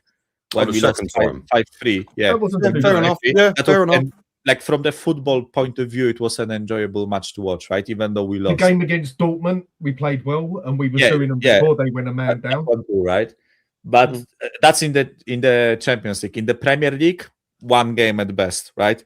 And as I said, like parts of matches, because like when we played against Brighton and we drew 2-2, and I think for the first half we were actually playing quite okay, but they scored 2 goals, and then for the whole of the second half we just fucking peppered them and just couldn't score the third, right? Like I enjoyed the second half, right? But I didn't enjoy the match as a whole. I think City was the only one that I enjoyed, like from the get-go, because I think we had a plan, and I also didn't expect us to win. I expected us to lose, right? So to come out of the Etihad winners, right? Again, was actually quite enjoyable. They just don't seem to like that, playing it's us. like- I mean, one point I haven't brought up is Champions League. What do we do with it? I mean, we're not going to win it. I mean, you could pretty Fuck much it put off house on it. completely. Fuck it off completely. There is one thing we need to focus on in a minute. Yeah. I hope we play the next game to go out of the Champions League. It makes no difference to me. We ain't winning that. We're not winning that Champions fucking League. End of. So as far as I'm concerned, next game that comes along, throw the fucking kids out there. There's only one thing that matters right now, and that is staying in the Premier League. I can't hear anything different. I genuinely can't hear any different. Yeah. I don't want to say that, but I think that's the way to go. Like, we have to focus on staying up in the league, right? Because like That is the only thing acceptable would be to win it and to get relegated. That would be What? the most. Hold on, fellas. Look at the question. What a fucking dumbass question. What should we do in the final round of 16 in the Champions League? Well, I don't know. We're in a relegation battle as well. It don't make any fucking sense. Mate, I would imagine if we fucking won it and got relegated. Only fucking Tottenham. Benji, can you fucking imagine us playing 46 league games, right? Because in Championship you play 46 fucking games, right? Yeah, 46. Yeah, 46 games, and playing in the Champions League because you fucking won it last season. So it's like 46 league games, 8 league games in the league format, and then there is still Carabao and FA Cup, right?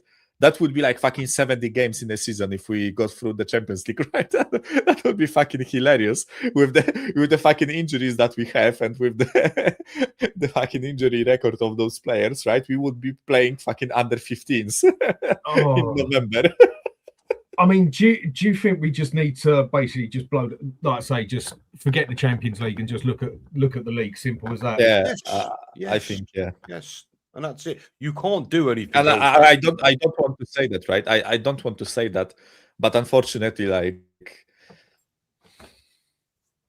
but like, okay, we get to a semi. Let's fucking say that we get to a semi-final somehow, right? Just I don't, because like, let's say we get Juventus just aren't doing great. Let's say we win against them and get fucking, like, I don't know, Bodo Glimt or someone. Well, we look a lot more stable in Europe, right? don't we? For some reason. Yeah, but my point is, right? We get to a semi-final, which means we play 6 games more, right, in the Champions League, which, with the state our squad is in, hampers our league form, right? Yeah. So, and we lose a semi-final against fucking Chelsea or someone, right? Or like, I don't know, like Inter or Barcelona or someone else, right? And then we get relegated. Then, you know, like, it's not worth it, right? No, I just personally think we should just throw the Champions League aside, fuck it off, basically, and totally go on that. But look, so last thing I'll ask him, what do you reckon on the score with Arsenal?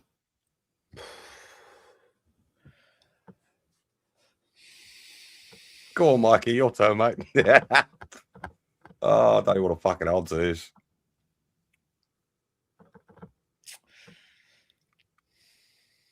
You know they're going to smell blood, Michael. You know they're going to be up for this. You know we won't. Do you want like a reasonable answer or like a heartfelt answer? Your honest opinion. You can have both answers. Okay. So like reasonable, we lose 2-0. Heartfelt, we somehow scrape a fucking 1-1 draw. And what do you reckon, Ben? What do I reckon? I'll tell you what I fucking reckon, mate. We are getting fucked. We're getting spun round, pants down, buff. We are getting pounded. We are getting. I'm going like 4-5 that nil. Badly? You think It's gonna be fucking much? Even though I just watched a shit show against fucking Brentford. Listen, they'll be up for it. We won't. We won't. Our players ain't got the mentality. We're a joke. We will get fucking pumped by Arsenal. This is why I don't want an interim in before that fucking game. It's going to be a bloodbath, gentlemen. 5-0 from me. And even my heart says 5-0. My head says 5-0. My heart says, oh. I don't think he's going to be that bad. Oh, I do. I don't think he's going to be that bad. I think they're going to be playing with a lot of. Where is this faith coming from, boys? Seriously, what the fuck is going on? It's because of the result they've just had, yeah. The result That's how you survive as a Spurs fan. I think there's going to be a lot of pressure on them, by the way. Why? because they're trying to win the fucking league, and Man City are right up their arse now. It's fucking Tottenham Hotspurs, mate. I'm not so sure there's yeah, and there. imagine I they think go they're into like that game and look. Imagine, yeah, to an extent, but then imagine they come into that game, lose it to us at how bad we are at the moment, and Could you that imagine? totally fucks their season up with Man City right on their arse. They've got just as much pressure as we have to an extent on wanting to, needing to win the game. Even if we draw, it fucks up their season, because assuming City win, then the City will be 3 points behind them, and they have to play City at the Etihad, right? So, and like the confident, like surely if Arsenal somehow drew with us, right, that would be a fucking confidence killer, considering we have like literally a hospital and a bunch of kindergartners on the bench, right? You know what? Go on, Danny. What is your Depending who we get in as manager, I'm going to go 2-2. You two are fucking nuts. There you go. No, do you know Mate, why I I'm said going to go both 2-2? batshit crazy. To the Arsenal. Because after that result that they've had today, which isn't good, and if City get a result they need, they're going to have just as much pressure as us. You two are fucking the delusional. No, I'm looking at it from a mental basis. Okay. Because they ain't one fuck all either. Yeah. Their pressure is on them big time now, and on their manager and everything. How many times have they fucked that league up completely when they've been nearly 12 points clear at one bloody point? You know? Mate, if they fuck it up this season, then like that. If they fuck it up this season, that's the end of Spursy. That has to be RC from now on, right? Like, to fuck up the league 4 times in a row, like 4 times in a fucking row, that, and especially this season with the advantage they had, like, yeah. I hope they win it. They fucking deserve it. What? I hope Arsenal win the league. They fucking deserve it. he's trying the jinx thing. No, I'm not doing it.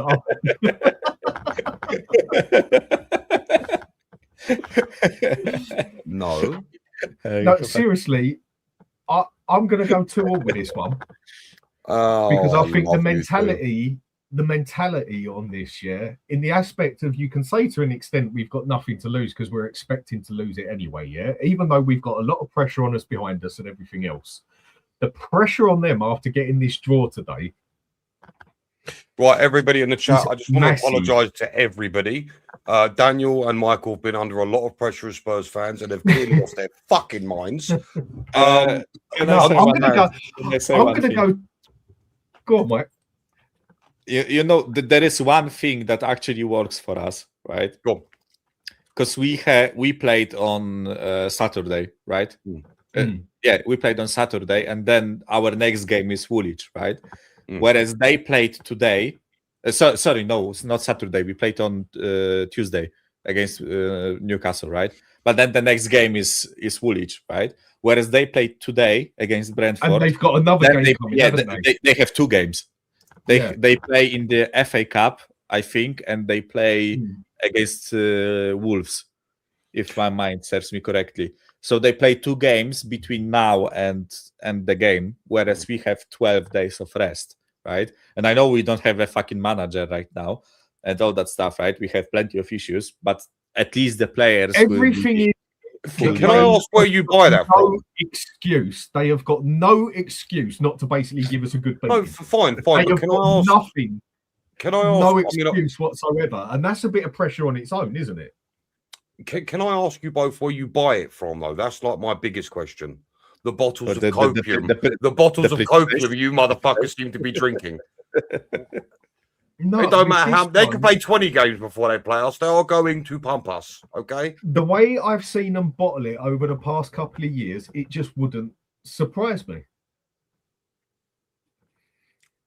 In the aspect, don't get me wrong, I'll be shocked if we get a result there. Don't get me wrong, but there'll be that side of me that's like, yeah, they fucked it up enough times already, and this would just be anyone's prime game to come and play against Tottenham at the moment, who you would want to. They've got more than half their team missing. They haven't got a fucking manager. They're fighting nearly in a relegation battle. And I see. anyone would want to play Spurs right now. It is your perfect team to go and play against. And it would just be the ideal one of the football gods, if they exist, sort of thing, to just sort of, how should I put it? Drop it right. Fellas, let me throw You this know what in. I mean? Let me throw this into your intellectual thicket for a moment. Listen to this. I'll tell you why this is going to turn real Spursy real quick. People are starting to doubt Arsenal, yeah? They're like, oh, they've not been playing too great. Who's the best club to go and play against when you're being doubted, when there's a bit of an issue? Dr. Tottenham will be ready. He'll see you But now. again, that's what I'm saying. That is another thing on the other side for me. Everything is in their fucking favour. Everything. Players, manager, results, where they are in the league, everything. I mean, fucking hell, if you go and put a bet on it, it's probably worth sticking a tenner on Spurs winning just for the money you get back. Yeah. You know what I mean? I admire both of you. I'm not joking. Everything is in their favour. Everything. It would just be one of the most football things ever for Spurs to go and pull off a 2-2 or even a fucking miraculous fucking 1-0 win or something. I mean, I love your fucking enthusiasm, boys, truly. If we fucking win it somehow, right? Somehow, if we fucking win it, right? I'm going to find Stefan, right? Wherever he is hiding, I'm going to find Stefan and fucking rip him to shreds, right? Like, I don't care. He will say, oh, you are in a relegation zone. Oh, you are shit. You are Spurs, whatever, right? I will say, fuck you. You just fucking lost to a relegation battling Spurs, right? I know this won't happen, right? So if somehow Stefan is watching this, mate, don't take it personally, right? But if you fucking lose to us, right, I will find you. just be aware. I will find you. I will fucking find you somewhere. Oh, shit. You know, so with that one, we will see. But look, I'm going to leave it at that. Been on for long enough. And Ryan, again, thanks a lot for the super chat, mate. Much appreciated. And thanks for everyone for watching. Mike, thanks for coming on. Hopefully we get a few more shows in again since I'm back on my feet, feeling better again. And, well, let's see how it goes and who we get as manager and everything else. It should be interesting, to say the least. Right, take it easy, everyone. Good night. Later on. Take care.